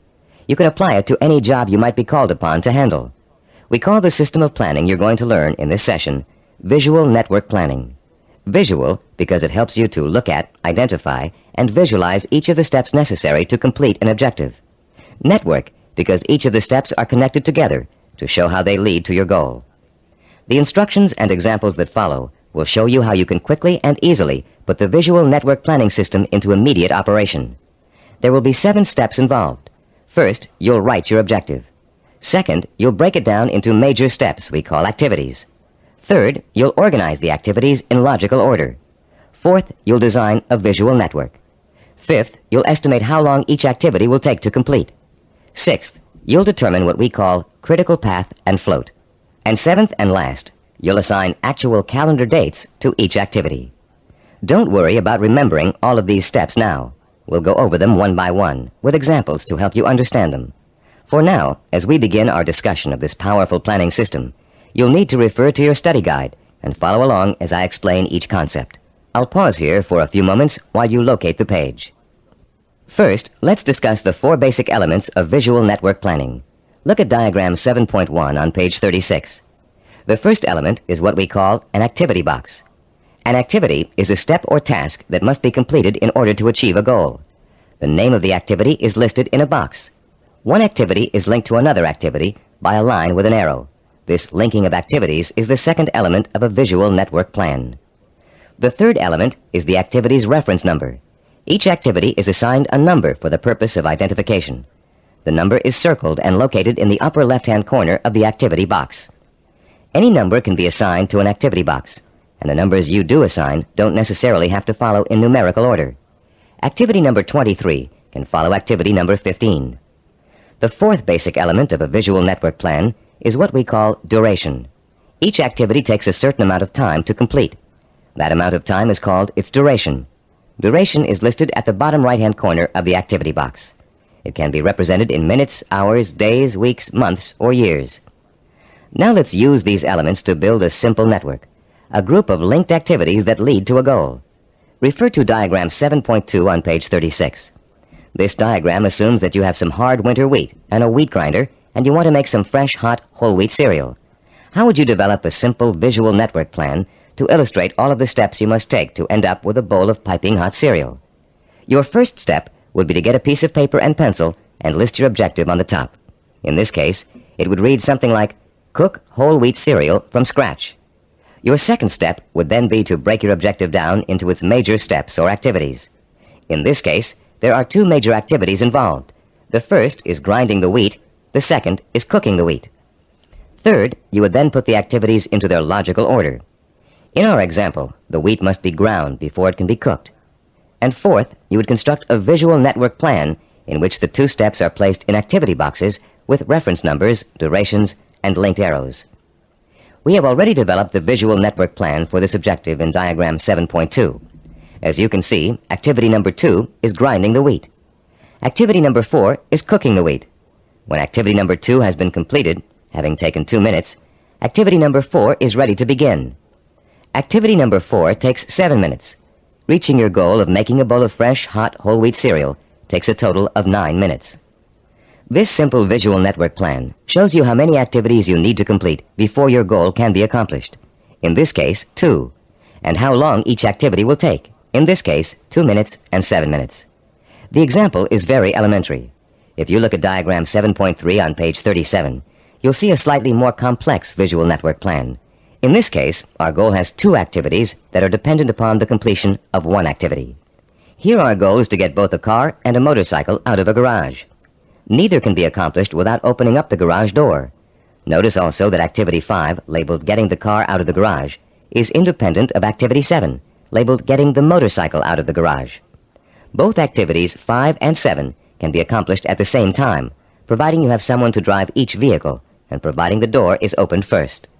In this example, note that 5 of the 7 steps of visual network planning have been completed. 1, the objective has been written. 2, the major steps of the project have been identified. 3, the steps have been put into a logical order. 4, they have been organized into a visual network. 5, each activity has been assigned a time estimate for completion. Now let's examine step 6, the concepts of critical path and float. To help you follow along in our explanation, turn to page 38 of your study guide and look at diagram 7.4, titled Critical Path and Float. As you can see, we have expanded our visual network plan for cooking cereal to one for cooking and eating cereal. The new objective is to prepare and eat freshly ground whole wheat cereal in 15 minutes. Look at the visual network plan. You now have 3 separate paths that come out of Activity 3, grinding wheat. Going from the top down, the first path is made up of Activities 3, 5, and 11. The middle path is composed of Activities 3, 9, and 11. The bottom path includes Activities 3, 7, and 11. Look at the 3 paths individually and total up the amount of time each will take. The middle path will take a total of 14 minutes to complete. The top path takes only 8 minutes. The bottom path takes 9 minutes. Look at your objective again. Your goal is to cook and eat the cereal within 15 minutes. If you are to complete your objective on time, the activities on the longest path must all be completed on schedule. The longest path on a visual network plan is known as the critical path. The activities on the critical path are called critical activities and are vital to the success of the project. The non-critical activities, those not on the critical path, can be delayed without affecting the result. These activities have what is called float. Float is the amount of time an activity can be delayed without affecting the completion of the project. In diagram 7.1, grinding the wheat, cooking the wheat, and eating the cereal take the longest amount of time and are thus on the critical path. Getting the bowls and milk can be delayed without affecting the schedule. Therefore, they both have float. Diagram 7.5 on page 39 is the visual network plan we use here at Cybervision Systems to develop our programs. Study the plan and try to determine the critical path. Which activities take the longest amount of time to complete? As you can see, activities 11, 13, and 15 are on the critical path. Activities 17 and 19, and 21 and 23, which take a total of 10 weeks to complete, have 6 weeks of float. Because of the amount of time it takes to complete the critical path, these activities can be delayed for 6 weeks without affecting the schedule. On the other hand, if any of the activities on the critical path are delayed, the whole project will be late. Identifying the critical path of your project enables you to gain control by knowing what your priorities are. You can then concentrate your efforts on getting those priority items done, letting the others float until you have time to take care of them too. The 7th step in developing a visual network plan is to assign calendar dates to each of the activity boxes. Once you're ready to commit your project to firm starting times, you must insert completion dates for all activities along the critical path. For example, if we were to begin our audio program development on January 5th, and the first activity on the critical path, developing a program idea, has a duration of 1 week, then the activity box showing the completion of this task would have a target date of January 12th. That date, and all others on the critical path, must be met in order for the project to be completed on time. A delay in finishing a critical path activity will result in the delay of the project. But critical path dates have another function besides keeping your project moving on time. These target dates also serve as guides for the float events that lead to your goal. You can position your float activities to coincide with your critical target dates in such a way as to complete them when it's best or easiest for you to work on them. These activities can be worked into your schedule because they can be delayed until it's most convenient for you to do them. Visual network planning works for macro goals and for micro goals. You can create one visual network plan for a macro goal, such as becoming a doctor, and create another visual network plan for getting through medical school. In diagram 7.6 on page 40 of your study guide, we've outlined a simple visual network plan for someone with a macro goal, becoming a neurologist. Each of the activities listed on this plan, which takes a total of 15 years of post-high school study, can be turned into a micro-network plan of its own. Any project that has a beginning and an end will benefit from visual network planning. Before embarking on your plan for accomplishing your macro goal, we suggest you try this organizational method out on something smaller, so you can see the results in a matter of a few hours or a few days. Apply it to a project around the house that you've been putting off for weeks, pruning your trees or repainting several rooms. This will give you a chance to get used to organizing your activities in a logical and systematic way. In using this plan, you'll learn the meaning of hard work and patience. You'll find yourself tempted to skip certain steps and leap ahead to something you feel like doing right away. But when you do go off your schedule, your project won't be completed in time, and you'll begin to see how important it is to stick to dates and schedules if you want to realize any goal. Using this plan will also reward you with a sense of self-disciplined accomplishment. As you complete each task on your path to success, You can mark it off on your chart and be proud that you've done it. You'll also be able to look at your chart at various times during your project and see how far you've come. Before we go on to complete this planning session on cassette side 10, I'd like to say a final word about the planning system you've just learned. No one can be totally certain about the outcome of a string of planned events.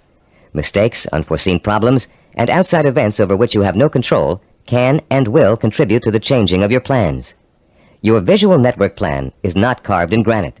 It's a living, working system that must change to accommodate the changes in your life. You may underestimate the amount of time it will take you to complete an activity. You'll know better the next time. You may find that you don't need to perform a certain activity at all, giving you some breathing room in your schedule. The objective of this plan is not to give you a rigid yardstick against which to measure your success or failure. Rather, it is to give you a logical, working system for achieving your goal. In creating your visual network plan, do your best to be as accurate as possible about dates and durations of activities. But remember that things may go wrong, and you may have to change those dates. This is not an excuse to quit.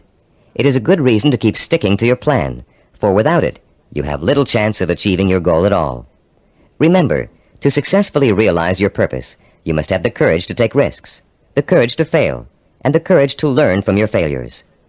Visual network planning is a roadmap that points out your destination and suggests a way to get there, but it doesn't tell you how to take the trip.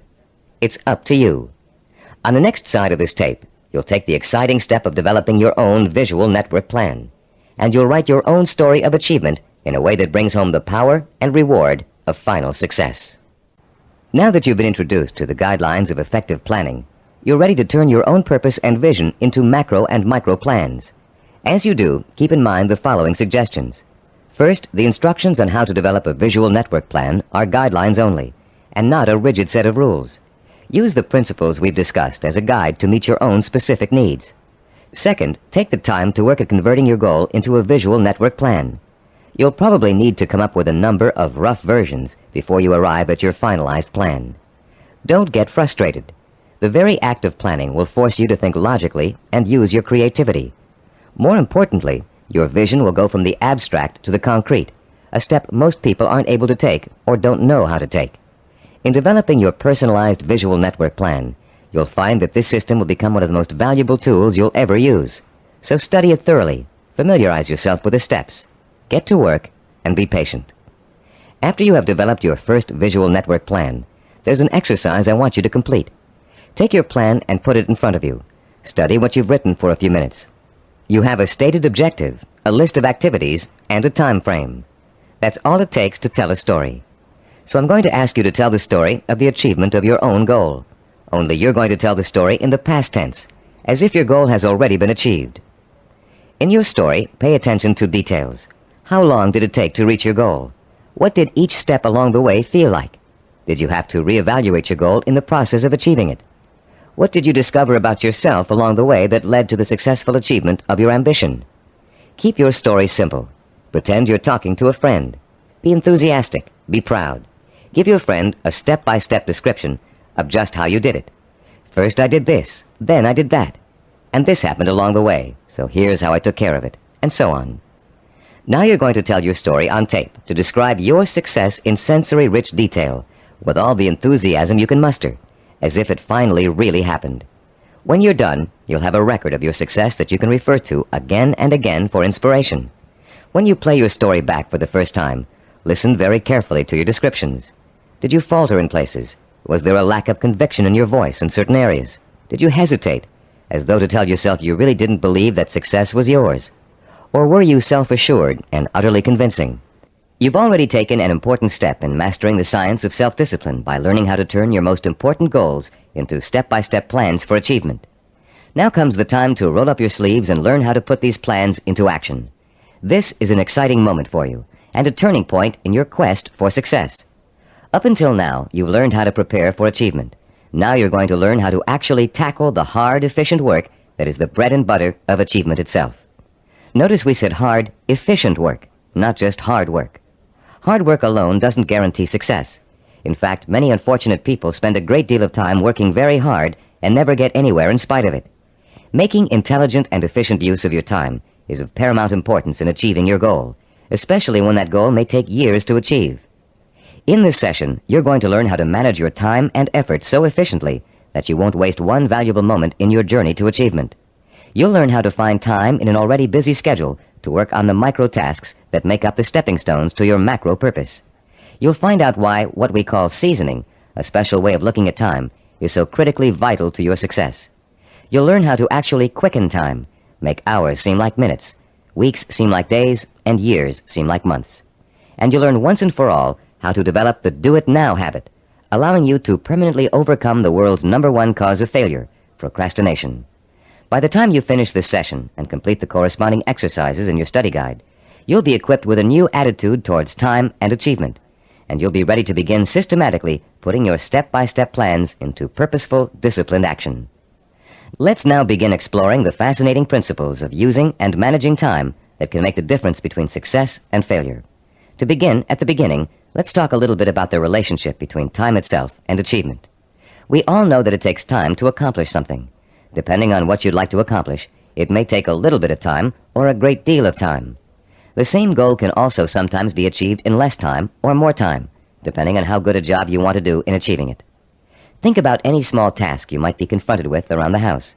Let's say one of your doors is stuck and needs planing in order for it to open and close easily. There are lots of ways you could accomplish that task, and lots of shortcuts you could take. But in order to do a really good job, you know you should measure the door and doorway opening, figure out how much wood you need to remove, take the door off the hinges, and mount it on a sawhorse, and plane it down until it reaches the right size. This approach may take longer than some others you can think of, but it's the best way to achieve your goal.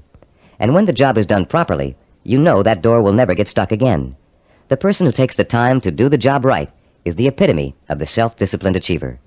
Someone who has learned not to worry about time, but use it to its full potential to achieve a goal in the best way possible. None of your goals are going to be as simple as this one to accomplish, but the principle remains the same. To achieve with excellence, you're going to need a long period of time in which to allow your knowledge and skills to mature and grow. This is the concept of time that we call seasoning. Seasoning is a law of nature. All things take time to come to fruition. People, in their impatience to get what they want without going through this growing process, often end up stunting their own personal growth and making true success impossible. Shortcuts only lead to mediocrity and failure. Scientists, philosophers, artists, and statesmen have always recognized the importance of seasoning in accomplishing any goal. When asked by an impatient student how long it would take to become a master teacher, the Roman philosopher Epictetus replied, "Nothing comes into being all at once, not even the grape or the fig. If you say to me now, 'I want a fig,' I shall answer, 'That requires time.' Let the tree first bring forth tender blossoms. Let the blossoms endure the weathering of the sun, wind, and rain. Let the tree then put forth its fruit, and finally, let the fruit ripen." Cybervision founder Steve DeVore recalls learning about seasoning the hard way. "When I was 5 years old," he said, "I planted a garden in my backyard. Because I didn't understand how seeds grew, I would go out and dig them up every day to see if they'd sprouted yet. I hardly watered them, and I didn't weed them regularly as I should have. Because I was so impatient and neglectful, my plants never got the chance to grow properly. And when harvest time came, my vegetables were pitifully small and undeveloped. I had a friend next door, a slightly older boy who understood the principles of gardening. He let his plants grow and ripen in their own time, helping them along with regular watering, fertilizing, and weeding. He enjoyed a bountiful harvest that summer, and I learned a lesson about patience and self-discipline." All great achievers not only understand the concept of seasoning, but they value it greatly. They know that success cannot be hurried. They know that to try to hurry it is to ruin it.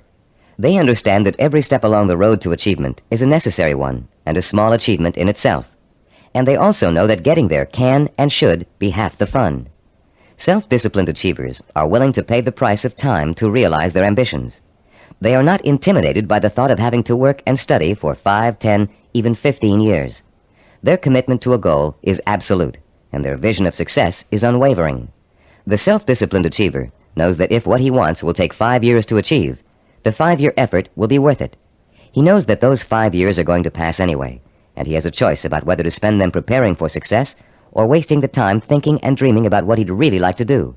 For the self-disciplined achiever, there is no choice. He'll gladly spend those 5 years working and studying to achieve his goal. Does several years seem like a long time to you? Think how fast the last 5 years of your life have gone by. What did you do during that time to make achievement possible? If you had been working steadily towards your goal all that time, you could have achieved it by now.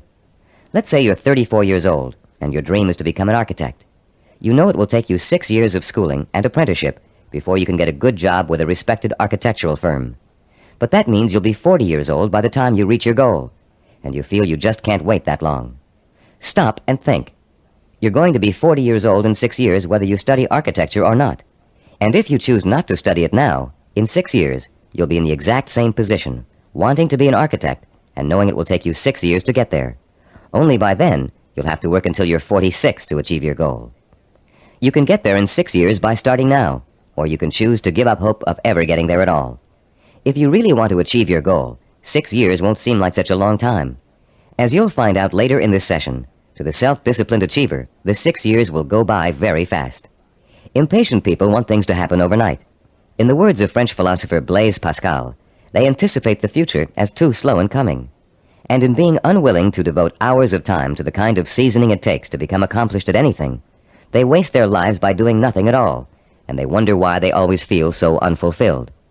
How many youngsters have you known who came home from a rock concert determined to learn to play the guitar? It looked easy when the group on stage was playing, so the youngster goes out and buys a guitar and takes his first few lessons. And all of a sudden, it becomes apparent that it's not easy. It's going to take years of hard work and effort to learn to play really well. So the youngster loses interest and gives up, bored with the tedium of practicing scales for hours. Yet the professional musicians he's watched have put in years of practice to get where they are, and where the youngster would like to be.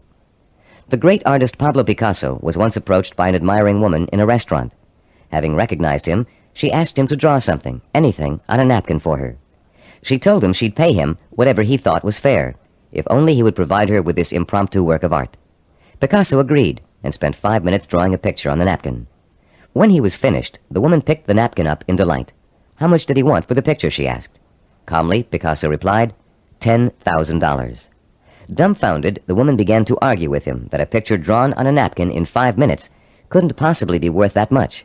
But Picasso just smiled and said, Madame, it may have only taken me 5 minutes to draw the picture, but it took me 40 years to learn how to draw it. 40 years. Does that seem like an interminable amount of time?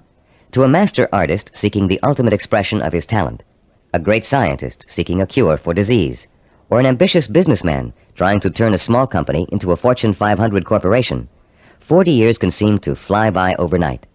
To the dedicated self-disciplined achiever, time is nourishment for what he wants to accomplish. And that time is well spent, taking step after step in a continuous effort to achieve a specific goal. The achiever does not get sidetracked. Every day he concentrates on the micro-tasks that make up his macro-purpose, and each completed micro-task becomes a source of pleasure and a reward in itself. Top newscaster Eric Sevareid achieved his macro-purpose by actually ignoring it. Instead, he concentrated on the micro-purposes that would help him accomplish his goal. Sevareid tells the story in his own words. Once when I relinquished my job and income to undertake a book of 250,000 words, I could not bear to let my mind dwell on the whole scope of the project.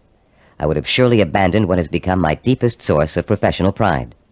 I tried to think only of the next paragraph, not the next page, and certainly not the next chapter. Thus, for 6 months, I never did anything but set down one paragraph after another. The book wrote itself. Years ago, I took on a daily writing and broadcasting chore that has totaled now more than 2,000 scripts. Had I been asked at the time to sign a contract to write 2,000 scripts, I would have refused in despair at the enormousness of such an undertaking. But I was only asked to write one, the next one, and that is all I have ever done. You can learn to work in microtasks by following your step-by-step plan for success and concentrating only on each step at a time. But you cannot learn seasoning as if it were a skill. Seasoning is an attitude that must be adopted and made part of your mental framework if you are able to achieve your lifelong purpose. It is crucial to self-discipline. More than that, it is actually at the heart of self-discipline. Besides seasoning, the self-disciplined achiever experiences something we call time quickening. Time quickening does not mean taking shortcuts, as you might first guess. Rather, it represents what happens to your perception of time as you become involved in the pursuit of your goal. Time quickening is an almost magical experience where time seems to disappear and you know you're in complete control of what you're doing. When it happens, you feel energetic, concentrated, and completely absorbed in your task. We've all experienced time quickening when we're doing something we particularly enjoy. For you, it may have happened while you were reading an exciting murder mystery, watching an action-filled movie, playing a game of tennis, or even weeding a garden. Time quickening takes place whenever you find yourself completely engrossed in something to the point where nothing can distract you. The moments fly by so quickly, you're just not aware of them. Past and future seem to disappear, leaving only you and the task you're engaged in. And after what only seems like minutes, you look up and notice in shock that a great deal of time has passed. Dreams are a reverse example of this phenomenon. Although you may often wake up feeling as if you've been dreaming a particular dream for hours, the whole thing has actually taken place in just a minute or two. The human mind has the amazing ability to alter our own perception of time. Once you learn to use this ability to your advantage, you will no longer be discouraged at the thought of having to spend so much time pursuing your goal. Scientific research has shown us how to trigger the experience of time quickening. You can actually learn to consciously create the sensation that time has stopped. You can do it by becoming single-mindedly and uninterruptedly involved in an activity for a significant period of time. Time quickening occurs when you surrender your attention and your senses to something outside of yourself.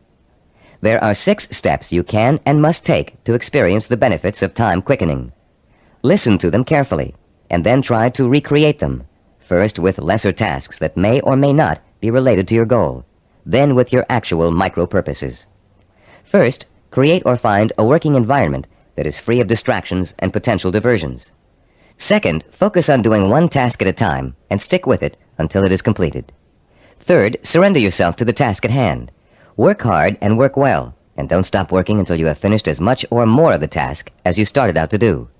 Fourth, plan to work uninterruptedly for a significant span of time, several hours if possible. Fifth, don't watch the clock as you work, and don't continually compare how much you've accomplished against how much you still have to do.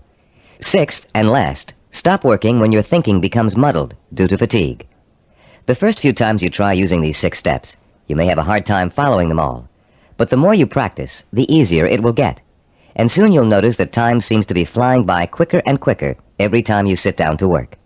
Time quickening makes work enjoyable and helps prevent the normal wear and tear of work on your mind and your nerves. It is the antidote to burnout and the key to maintaining a healthy emotional balance during long hours of effort. Time quickening will enable you to successfully complete the string of micro-tasks that over an extended period of time will take you closer and closer to the completion of your macro goal. And if your goal is years away, time quickening will make it seem to all happen so quickly that the illusion of overnight success will almost seem as if it's coming true. Using time quickening to follow a step-by-step plan for reaching a goal is one way to make that goal appear closer than it really is. But time quickening won't do you any good if you find you can't even get started on your micro-tasks. For most people, the biggest enemy of success is procrastination, postponing doing the work you know you must do in order to accomplish your ambitions. Like most people, you may think procrastination is relatively harmless, a trivial problem that you don't really need to worry about. But there's nothing trivial about a habit that is the cancer of self-discipline. Procrastination is an achievement killer, and unfortunately, the more often you succumb to it, the more habitual it gets and the harder it is to deal with. Procrastination is a serious deterrent to self-discipline, and it takes a serious effort to overcome it. In the next part of this session, we're going to explore some common reasons for procrastination and the most effective ways of overcoming the would-be achiever's most self-defeating habit. Psychological research tells us that chronic procrastinators fall into 3 groups. The first group fears failure. The second group fears success. And the third group uses procrastination as a way of rebelling against authority. Let's examine each of these groups to see how they turn their own psychological problems into reasons for procrastination. The first type of procrastinator may actually already be a successful business person or professional, but he or she is successful only up to a point. These people set such high standards for themselves that they live in constant fear of not being able to meet those standards. They cripple their own efforts to succeed by working at less than their capacity, so they are never really challenged and therefore never will fail. People who are successful early in life, usually in school or in an athletic career, often turn into this type of procrastinator. Take Sarah, for example, a city planner who graduated at the top of her class from Stanford University. Soon after graduation, Sarah joined the planning director's office in a major West Coast city. One of her duties is to generate reports for her boss to use in making important presentations. Sarah has begun putting off doing the reports until the last minute. Once she collects the material in time, she finds that she dawdles with the writing process until the night before, or sometimes even the morning of the presentation. She then rushes through the writing and ends up turning out an adequate but far from superlative report. What Sarah manages to do in each case is avoid testing herself to the maximum. She is not certain whether she can live up to the high promise of her success in school. By putting off her work till the last minute, she doesn't have to find out the truth about her abilities, because of course at the last minute, nobody could be expected to turn out a perfect report. In the course of this kind of procrastination, Sarah has picked up a new skill called brinksmanship. She flirts with catastrophe by not doing her work in time, then pulls herself out of the brink at the last minute. If her performance doesn't measure up, she can always blame lack of time for failure. When her performance is good, she can applaud her ability to come through in the clutch. All that Sarah is proving is that she can do an adequate job at the last minute. The real test, what she'd do with the report if she took the time to work on it, has never been faced. The second group of procrastinators are afraid of the very thing most people are striving for, success. Some of these people are simply afraid to stand out from the crowd. They don't want to be seen as different. Many are afraid that if they are too successful, they will outgrow marriage partners, families, or friends. These people limit their own performance, actually holding themselves back, because they fear the kind of change success may bring to their lives. The third group of procrastinators is constantly rebelling against authority. These are the people who put off doing their work because it gives them a feeling of control over their boss. Rebellious procrastinators spend their lives reacting to a fear of being controlled or dominated. Whenever something is expected of them, they react by procrastinating just to prove that they are the ones in power. If you're a procrastinator, you probably fall into one of these three groups, or you may find you have a little bit of each type of procrastinator in you. Understanding the reason for your procrastination is your first step towards overcoming it. It's especially important for you to realize how self-destructive and self-defeating procrastination is. Whether you're rebelling against someone or responding to an inner fear, procrastination will eventually hurt you in everything you try to do.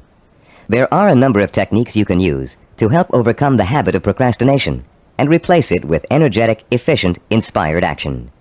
William James, the great Harvard University psychologist and philosopher, who already taught us in Session 5 the value of acting as if we are what we want to be, has a very practical solution to procrastination. James suggests, do something every day for no other reason than you would rather not do it at all. Listen again. Do something every day for no other reason than you would rather not do it at all. What James is really telling you to do is to replace the habit of procrastination with the habit of action. As soon as you catch yourself thinking, well, I won't do that now, I'll do it later, you must immediately do whatever it is you're procrastinating about. Self-disciplined achievers also use two special time management techniques to overcome the tendency to procrastinate. The first is called Swiss cheesing. The second is called unscheduling. Swiss cheesing is another term for dividing a macro purpose into a series of micro tasks. The management consultant who invented the term conceived of it as a way of poking holes in a large task to make many smaller tasks. If you have a task that will take 2 hours, Swiss cheesing it creates 8 15-minute segments, or 4 30-minute segments, or however many smaller segments you need to get the task done. Breaking a macro purpose down into micro tasks makes it seem much less formidable. In fact, this one-step-at-a-time approach is the only way to achieve a major goal. Without losing sight of what you want to achieve, you should never go around thinking about the enormity of your major purpose. You must concentrate only on achieving one small step at a time. Unscheduling also helps you to overcome procrastination and get on with your project in the most efficient way possible. Sometimes you know you're going to need so much time to complete a task that you won't even start it. You rationalize that you'll never find the time to finish it anyway. But often people overestimate how much time it really will take them to do something, and they don't realize that by Swiss cheesing, they can find the time to do it in an otherwise busy schedule. Turn to page 45 of your study guide and look at Form 8.1. You'll see a chart with the days of the week listed along the top row, and the hours in a day listed vertically along the left side. There are 7 days listed and 16 hours per day. The chart presumes that you get up at 6 o'clock in the morning and retire at 10 p.m., but you can easily change the numbers to correspond to your own daily hours. It's often a shock to look at a chart like this and realize how many hours you actually have available to you in a 1-week period. Of course, many of those hours are taken up with the necessities of everyday life. Your first task in this exercise is to fill in all those hours that are occupied with travel, meals, work, meetings, regular recreational activities, and other commitments. Only fill in the time that absolutely must be devoted to activity. If you regularly watch television or read magazines for 3 hours every night, that doesn't qualify as a life necessity unless it's part of your job to do so. When you've finished, look at the boxes you haven't filled in. These represent your free time, time you have full control over and can devote to your own micro-projects. You may be amazed to find that you easily have 20 or 30 hours per week of free time to devote to your project. And if you include time that's spent commuting on a bus or train, the hours may add up to considerably more than that. Once you've ascertained when and where your free time occurs, you can begin allocating that time to your micro-projects. When the hour arrives to start working, remember William James' advice and do it now. Work uninterruptedly during that time, taking scheduled breaks only as necessary.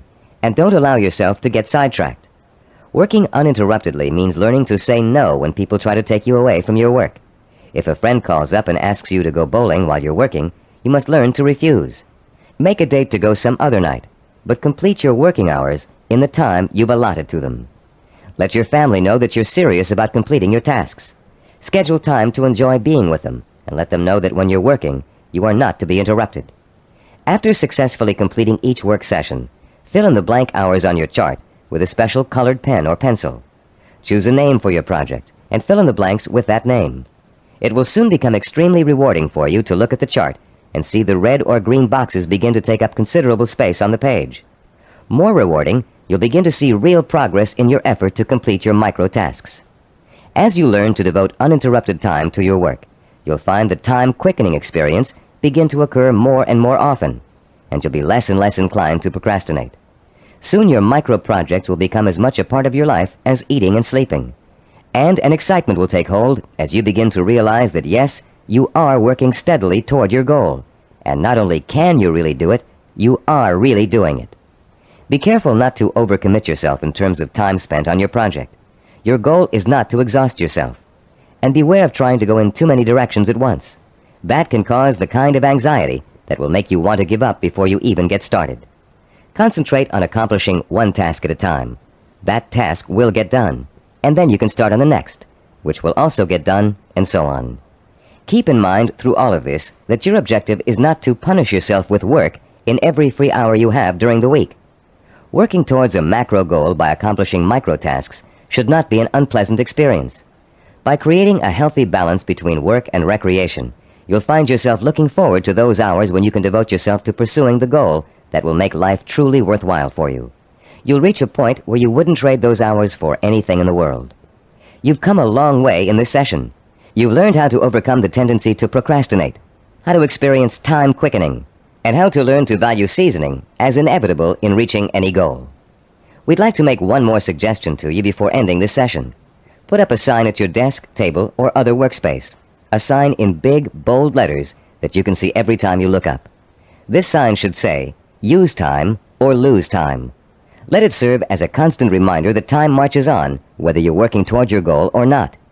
And every minute that you are devoting to your micro-projects is bringing you just a little bit closer to achieving your life's ambition. In the next session, you'll find out how self-disciplined achievers master the skills and knowledge they need to make their vision a reality.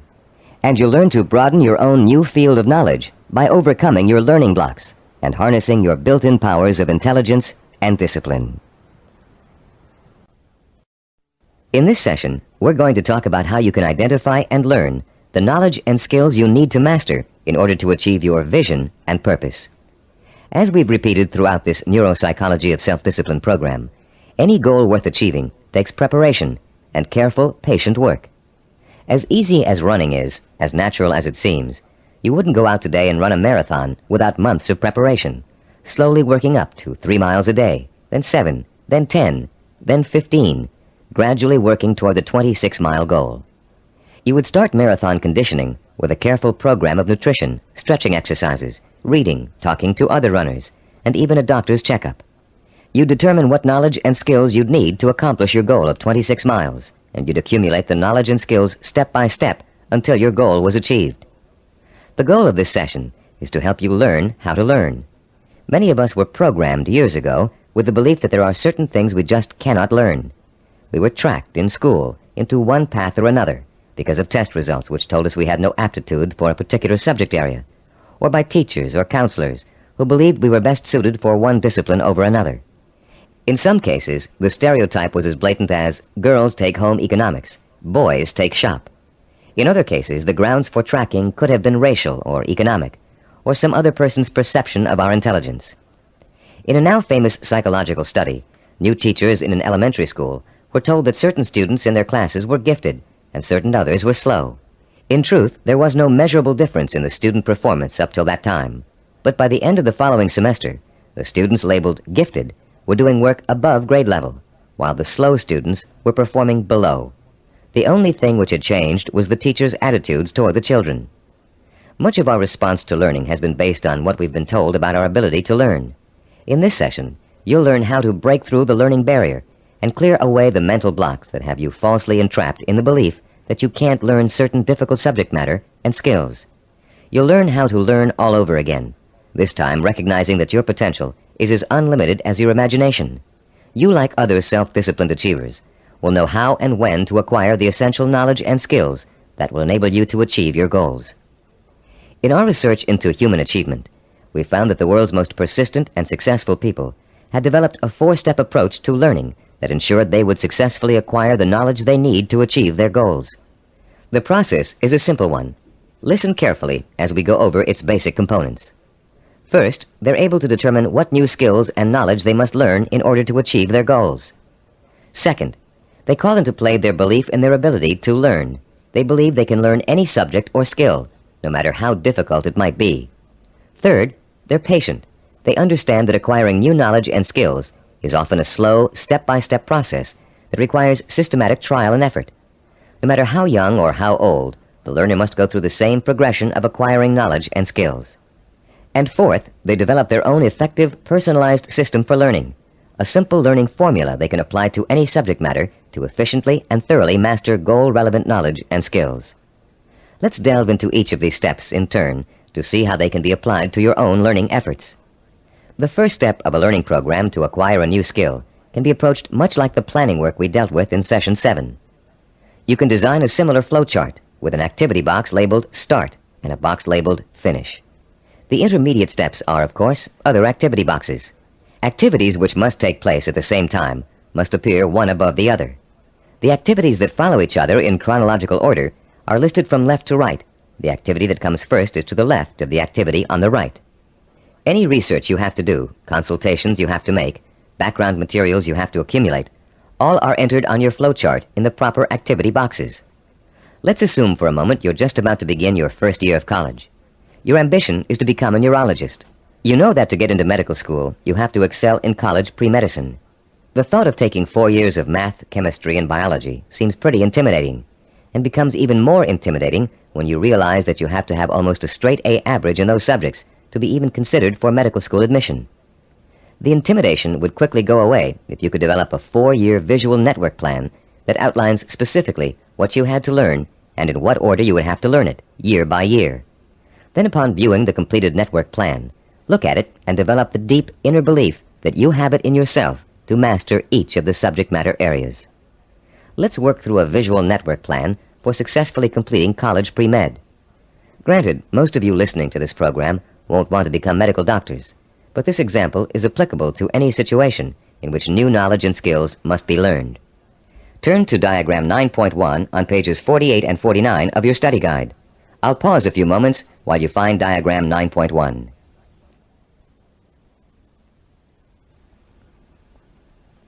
As you can see, there are 3 visual network plans.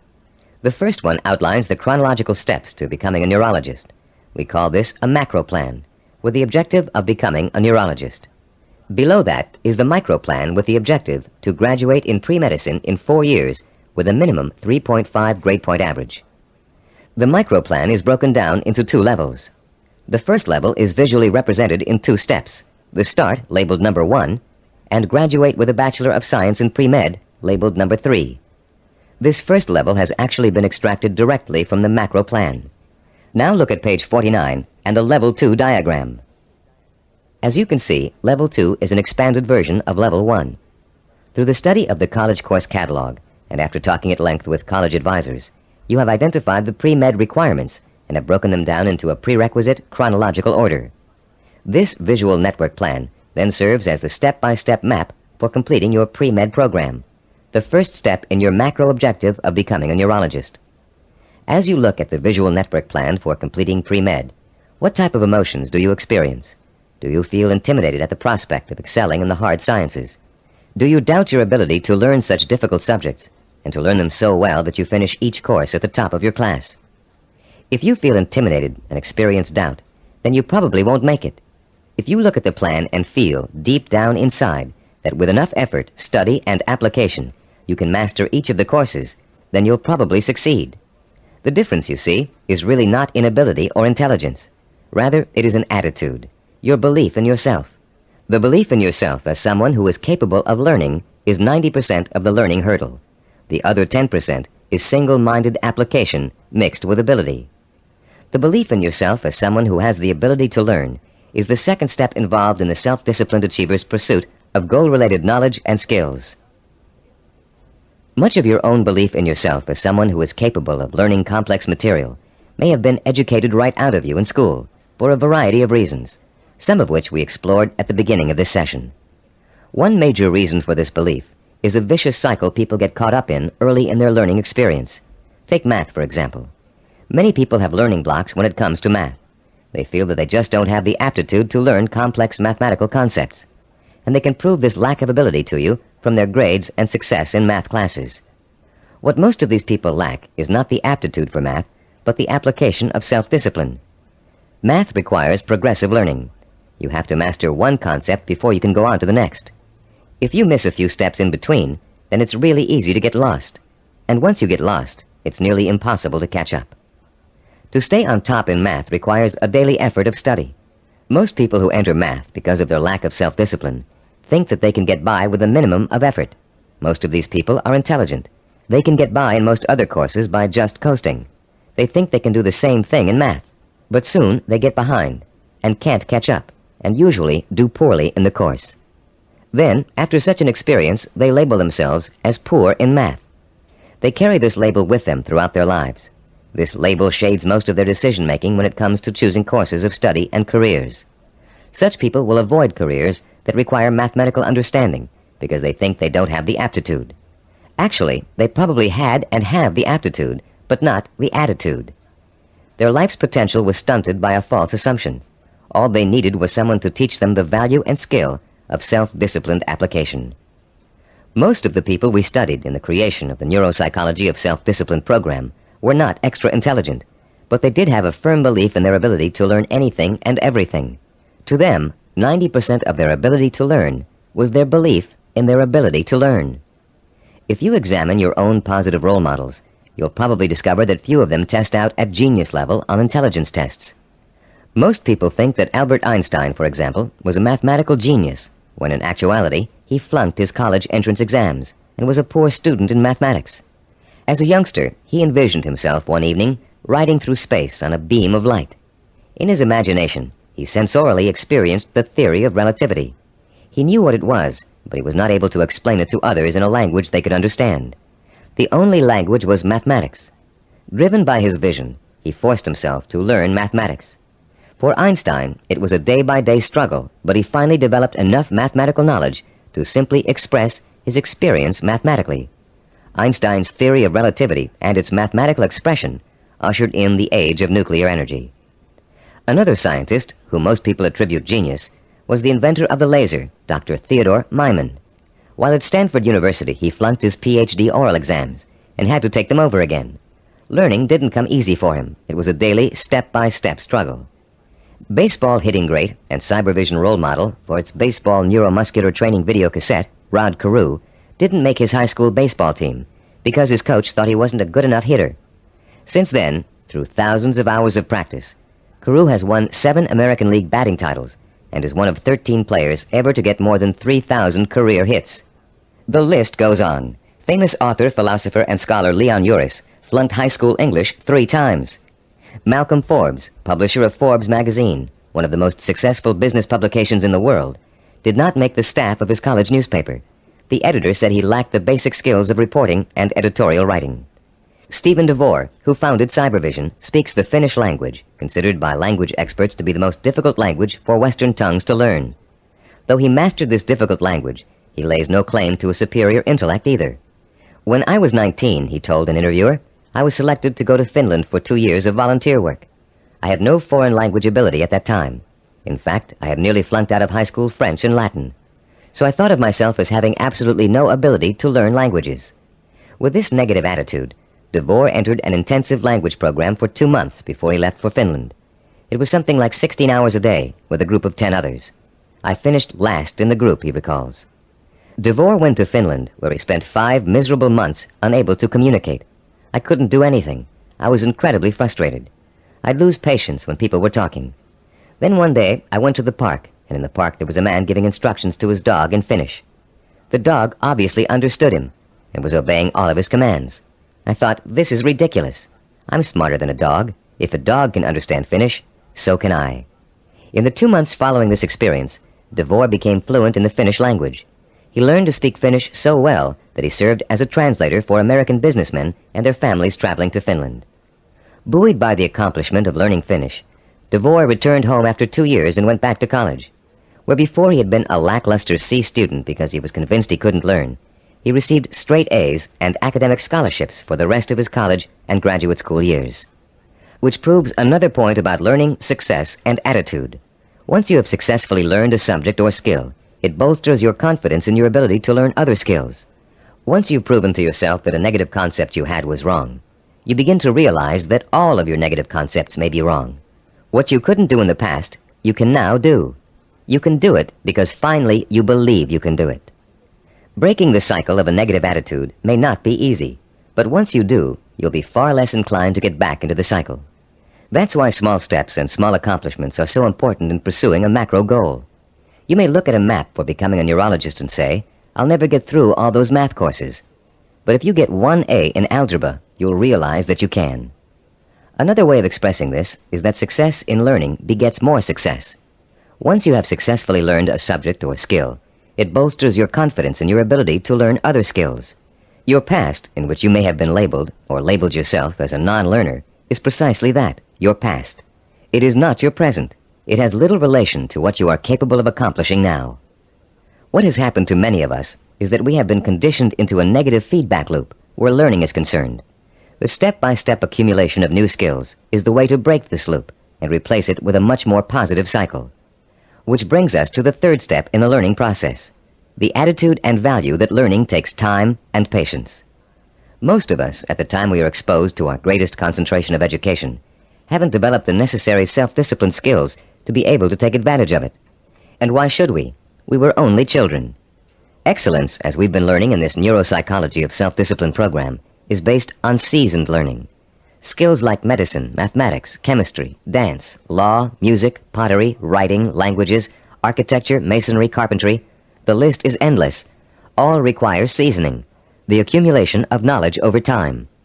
The perseverance to stick with a task over a long period of time, sometimes decades. The ability to find pleasure in the accomplishment of steps toward a goal, rather than seeking the instantly gratifying quick fix. All these are the hallmarks of the self-disciplined. A wise philosopher, in speaking of the seasoning of a learner, once said, there are very few human beings who receive knowledge complete and staggering by instant illumination. Most of us acquire it fragment by fragment, on a small scale, by successive developments, cellularly, like a laborious mosaic. One other myth about the acquisition of knowledge has it that you can get too old to learn. This bit of fallacious thinking has been handed down in the aphorism that you can't teach old dogs new tricks. It's worth laying to rest. A classic incident from the life of the great poet Longfellow illustrates the relationship between age and learning. Told by Howard R. Driggs, the story goes, it happened that while the poet, at over 80 years of age, was still teaching at Harvard, one of his appreciative students asked him, "How do you keep so perennially young, Professor Longfellow? We never get tired of your classes. You always have something new and interesting to give." "I've never had that question put to me before," returned the poet. Then, looking out of the window, he said, "You see those 2 apple trees in the yard? Do you observe any difference between the blossoms on the older tree and those on the younger one?" "No," replied the student. "They look just alike to me." "How do you account for the fact that the old apple tree flowers out as beautifully as does the young one?" persisted the teacher. Let me tell you the secret. That old tree managed last year to grow enough wood to put forth its new blossoms. Blossoms, you know, always come on the new wood. Oh, I see, said the young man. To keep young, one must keep growing. Yes, came the quiet response. Einstein, in his later years, was asked the secret of his ability to learn. His reply also illustrates the point and importance of lifelong learning. Einstein said, "The more I learn, the more I realize I don't know. The more I realize I don't know, the more I want to learn." Age should be no barrier to the acquisition of new knowledge and skills. If you have the self-discipline to see your efforts through, you can learn anything at any age. Let's now discuss the fourth step in the learning process, a set of tried and proven principles that work together as a system to make learning easy. If you'll turn this cassette over now, we'll introduce you to a very simple yet powerful system to learn effectively at any age, whatever the subject area. A recent movie called Educating Rita beautifully illustrates the points we're going to discuss in the remainder of this session. This film is about a working-class Englishwoman who has a dream about becoming educated. The film tells the story of a personal odyssey as she pursues her vision, her dream, in the face of incredible obstacles. She faces at one point or another during the story conflicts with work, with transportation, with her parents, with schedules, with her mentor's desire and ability to teach, with the disdain of other more educated students, and with a husband who wants her to stay home and make babies, not thesis. Through it all, she perseveres, driven by the dream of herself as an educated woman, a woman who can discuss important issues, who can commune with the great thinkers and writers who make up such a rich part of her English heritage. She burns with the fire of her vision, a vision rich in dignity and strength.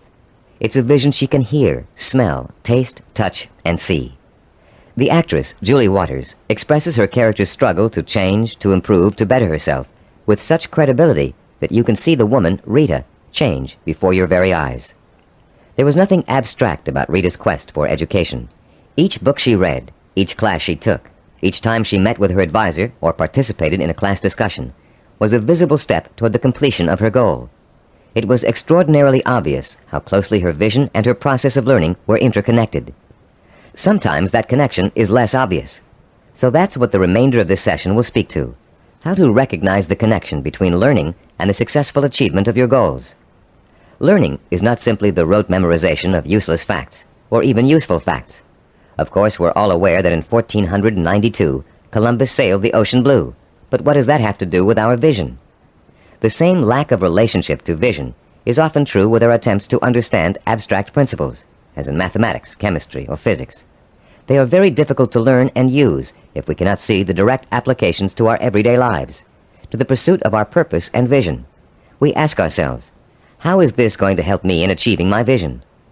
Cybervision founder Steve DeVore recalls signing up for a course in statistics when he was attending graduate school. He hadn't taken the prerequisite higher math courses, but had gotten permission from the instructor to take the course anyway. DeVore's instructor, however, issued a dire warning at the beginning. Without those prerequisite courses, DeVore stood a good chance of failing. But forewarned is forearmed, and DeVore found a way to overcome his lack of preparation. The first week of class, he found himself swamped with mathematical concepts that were abstract and confusing.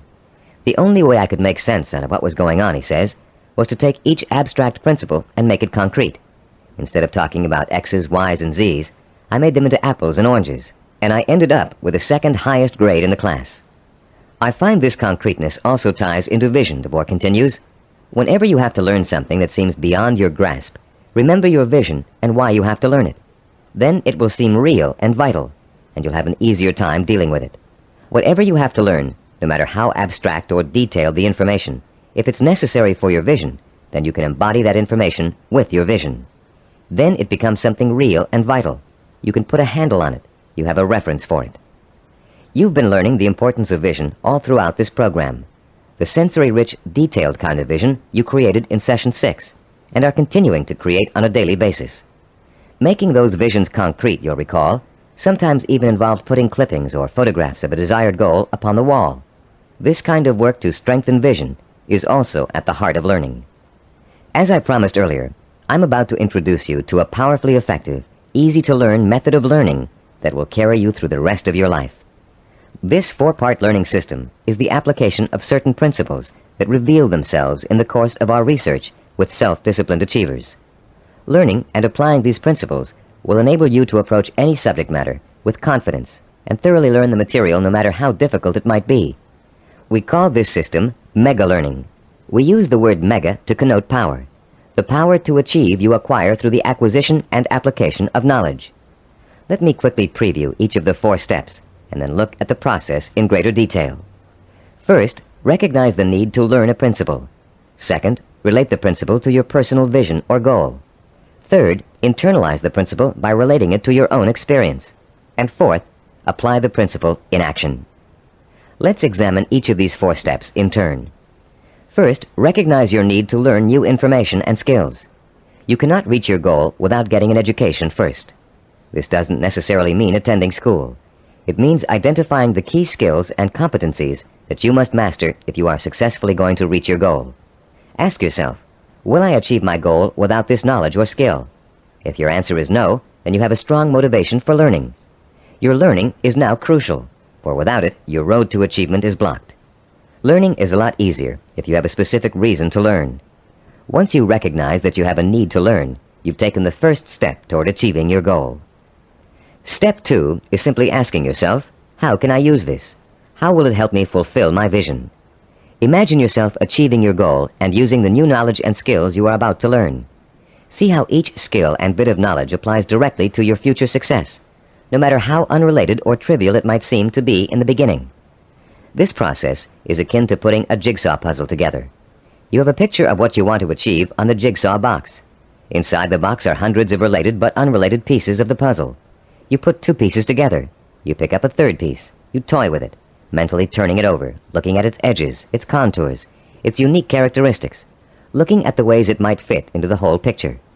Then comes the aha moment. You see exactly where the new piece of puzzle fits, how the contours of the piece are shaped to fit the pieces already in place.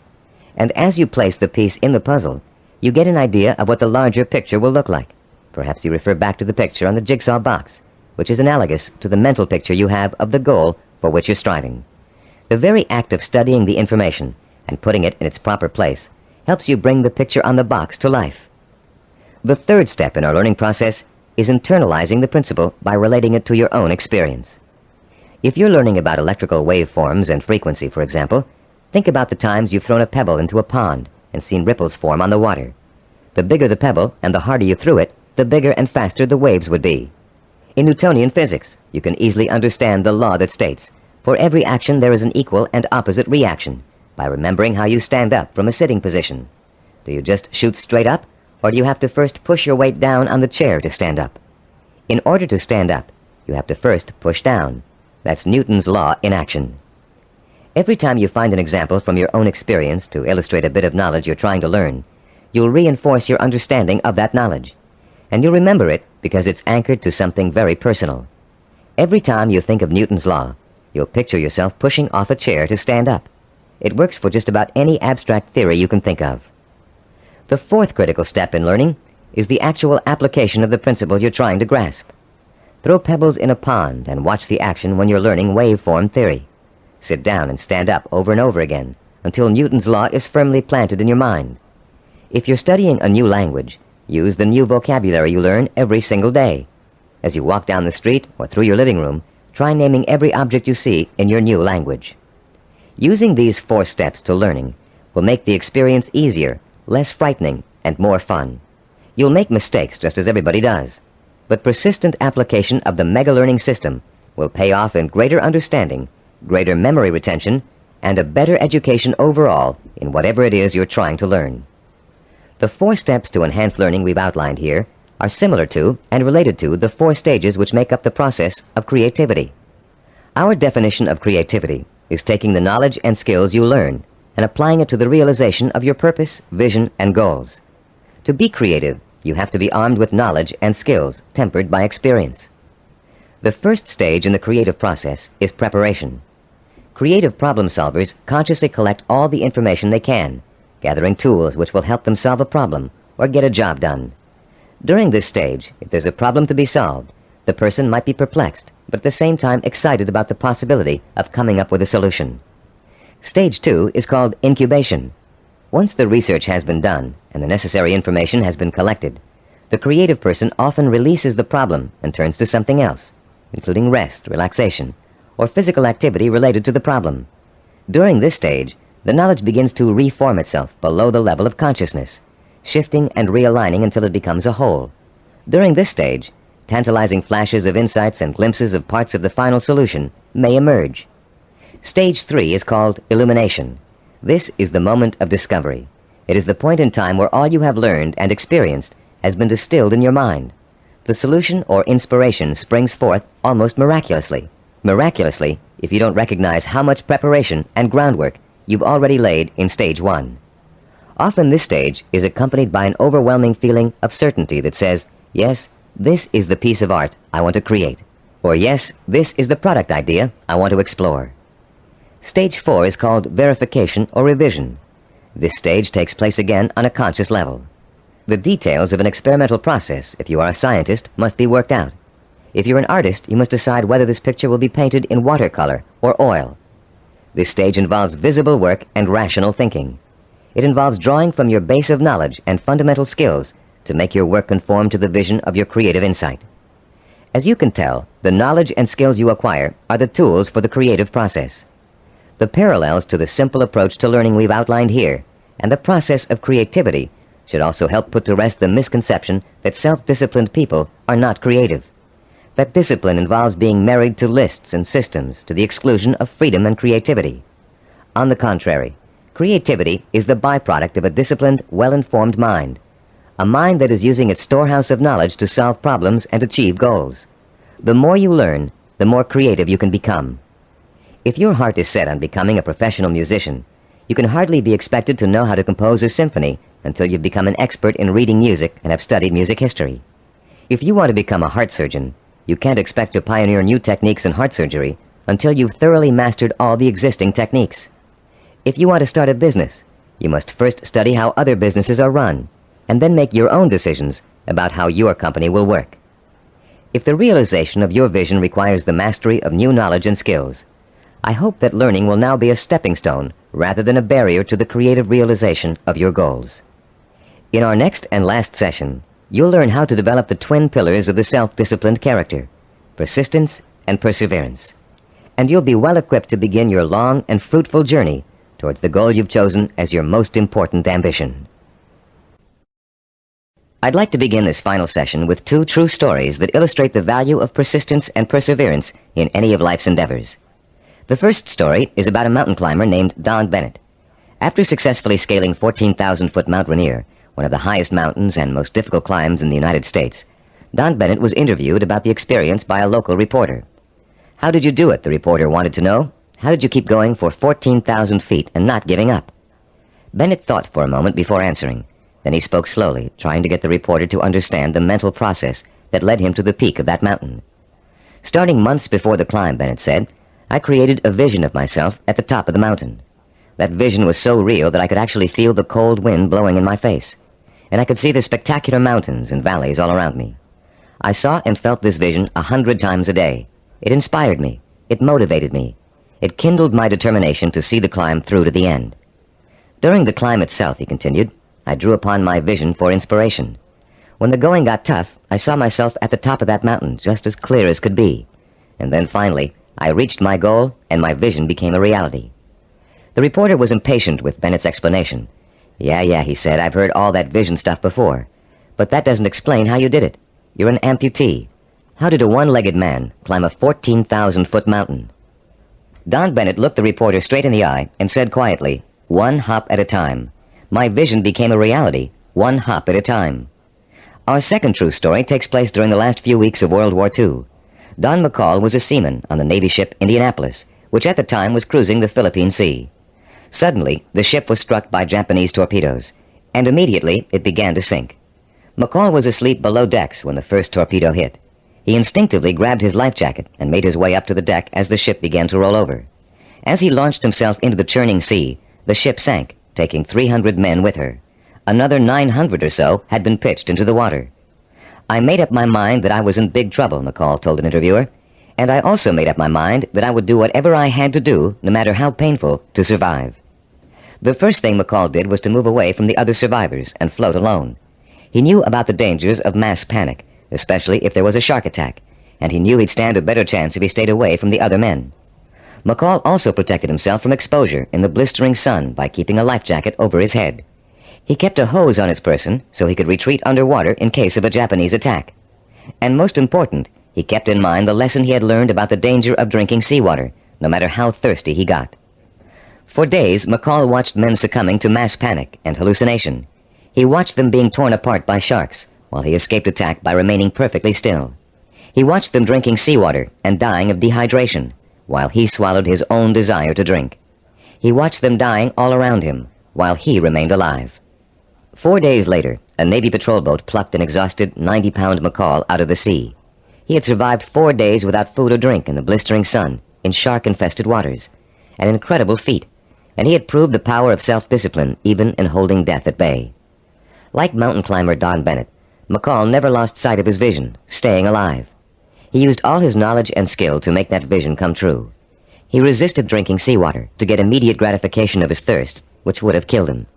And he found creative solutions to the problems of exposure to the sun and Japanese attack. Both Bennett and McCall used self-discipline to endure terrible physical hardship and achieve seemingly unachievable goals. Your own goal may not seem as urgent as theirs, but the principle of achieving it remains the same. Through vision, commitment, patience, and creative application of knowledge and skill, you can see your goal through to the end. But the ultimate key to your success is what this session is all about: persistence and perseverance. In this session, you're going to learn what persistence and perseverance are really all about. You'll be taught how to develop both of these critical qualities through the application of 5 simple principles.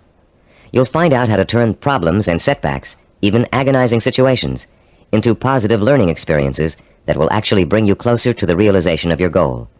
And you'll understand the value of never giving up, no matter how tough the journey gets or how endless it seems. First, let's define the words persistence and perseverance. Is there a difference between the two? Yes, a subtle one. Persistence means never giving up. Perseverance means persisting in spite of hardships, opposition, and setbacks. Mountain climber Bennett and Navy seaman McCall displayed both persistence and perseverance in their heroic efforts to reach their goals. Bennett had to use his one leg to hop at least 30,000 times to get up to the top of Mount Rainier. McCall had to stay calm and follow a life-saving plan while spending 4 days in shark-infested waters without any food or drink. These men reached their goals because they had already developed the qualities of persistence and perseverance. Now you are going to learn how to develop these qualities too. There are 5 crucial steps involved in learning how to develop into the kind of self-disciplined achiever who never quits and never loses sight of his or her goal. Listen carefully while I outline each one. The first step is to rekindle and refuel your vision and purpose every single day. Remind yourself daily of the rewards and benefits that await you when you successfully realize your goal. The emotion you draw from these constant reminders of why you're working so hard and giving up so many things will sustain your powers of persistence and perseverance. The second step is to firmly anchor the following attitude deep within your heart and mind. I can achieve anything I set my mind to. Nothing is impossible for me to achieve if I want it badly enough and am willing to pay the price for it. No matter how much hard work it takes, no matter how long it takes, no matter how difficult it is, I can and will achieve my goal. I will never forget that a journey of 1,000 miles begins with a single step. Step 3. Realize that obstacles are going to arise and setbacks are going to occur. Keep in mind that these difficulties are really opportunities to learn. Every obstacle that you overcome, every setback you bounce back from, strengthens your character and makes you smarter and stronger. Whatever you do, don't try to hide from or ignore problems. They never go away by themselves. Meeting challenges squarely and solving problems creatively is at the heart of self-discipline and at the heart of achievement. As Benjamin Franklin said, those things that hurt instruct. When your progress seems blocked, it means that it's time to increase your knowledge and look for creative solutions. This is the 4th step in developing persistence and perseverance. You may be doing the wrong things for the right reasons, and now is the time to find out. Start experimenting with taking different paths to your destination. But whatever you do, don't quit. Most people quit when things don't work out as they planned, or when they realize how much hard work they're going to have to do. Remember, a failure is someone who has not learned from his mistakes. Step 5. Turn your work into fun. Make what you have to do into something you want to do. Working towards a lifelong goal shouldn't feel like a sacrifice.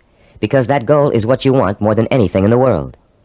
If you follow these 5 steps faithfully, your long road to success will turn into an exciting journey of knowledge, discovery, challenge, and reward.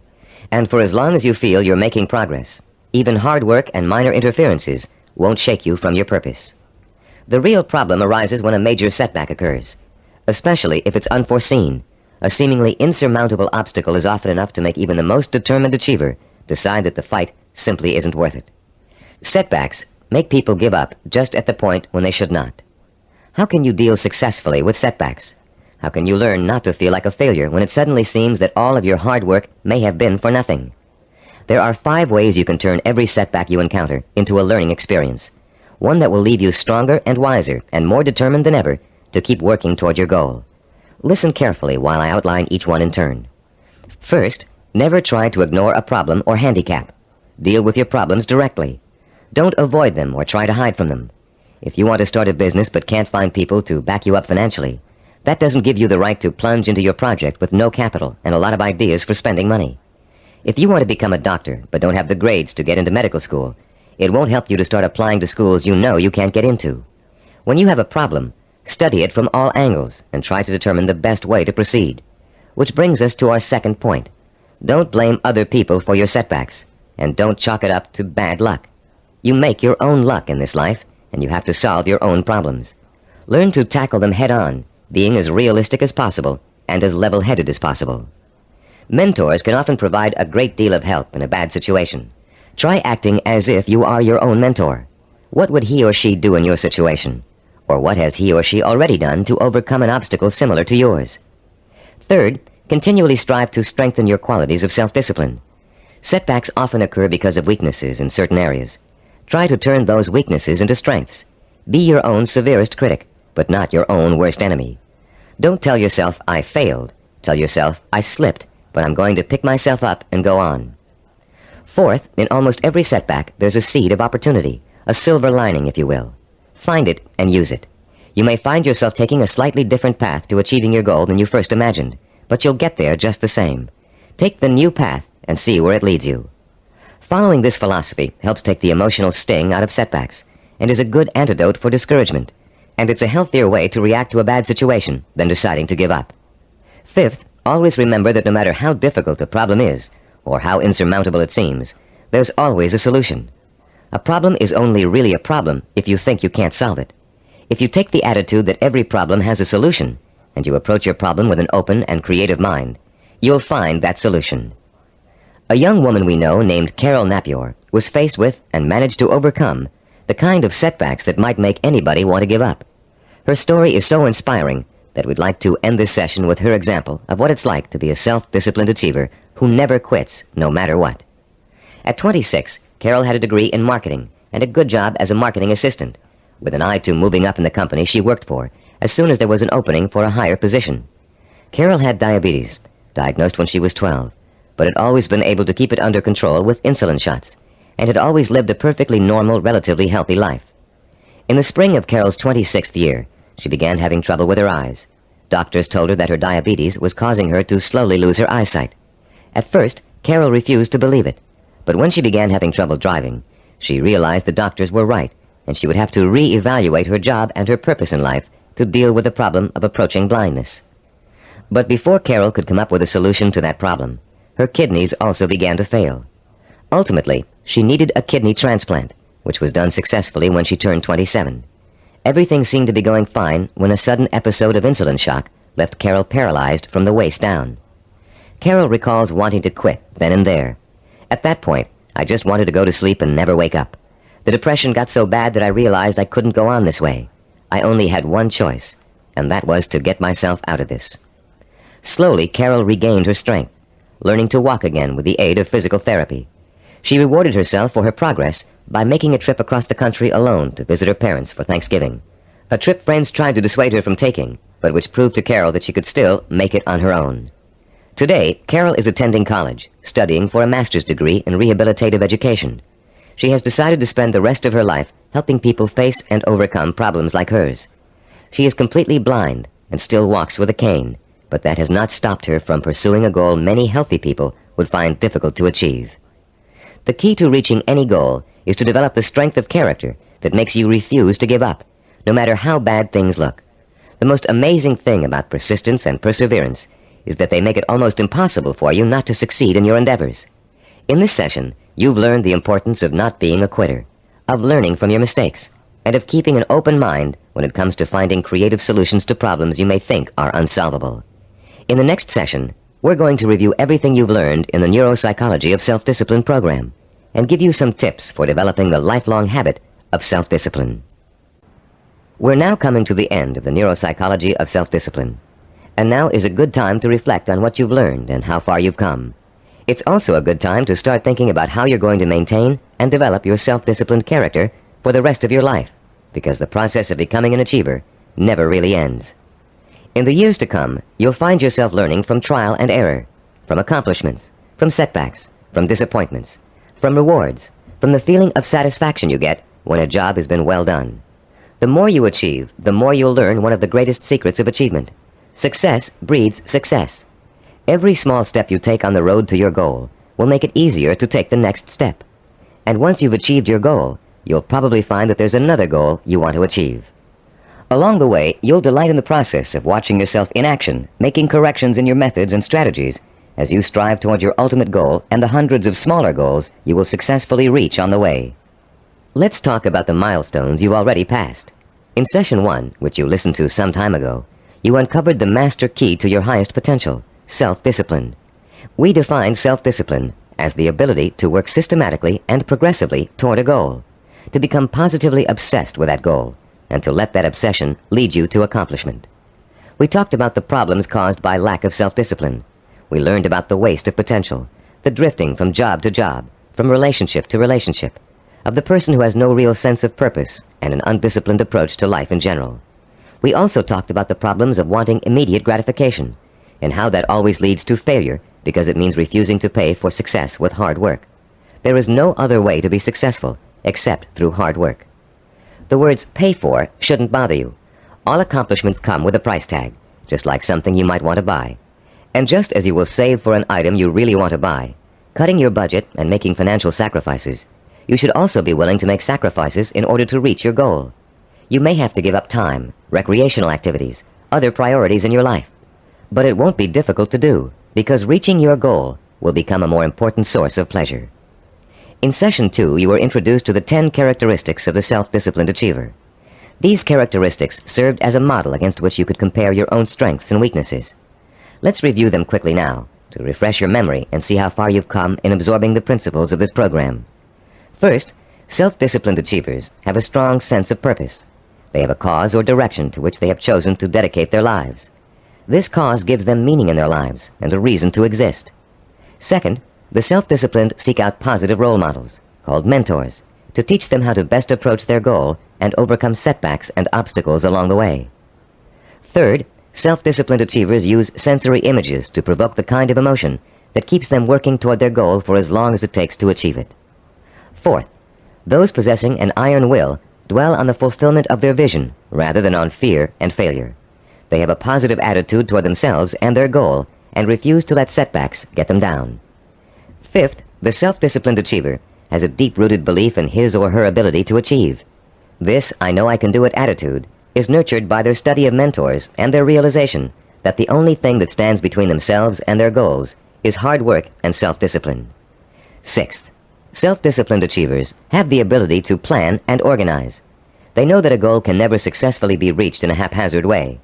They understand that they must map out a blueprint for success if they are ever to realize their highest ambitions.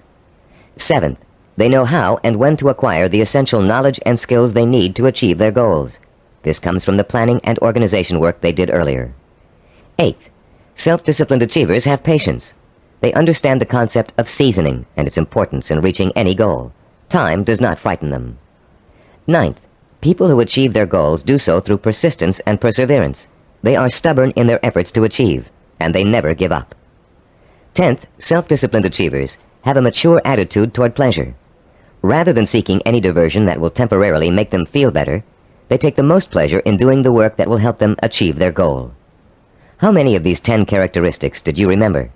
We suggest you play Session 2 over and over again until you can recall every one of them without prompting. Making these qualities a part of your own personality is what acquiring self-discipline is all about.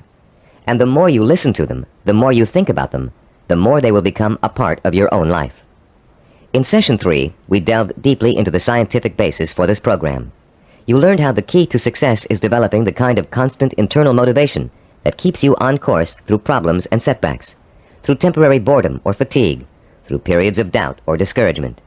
And you found out why other motivational programs fail to give you the sustenance you need to pursue your goal for weeks, months, or years.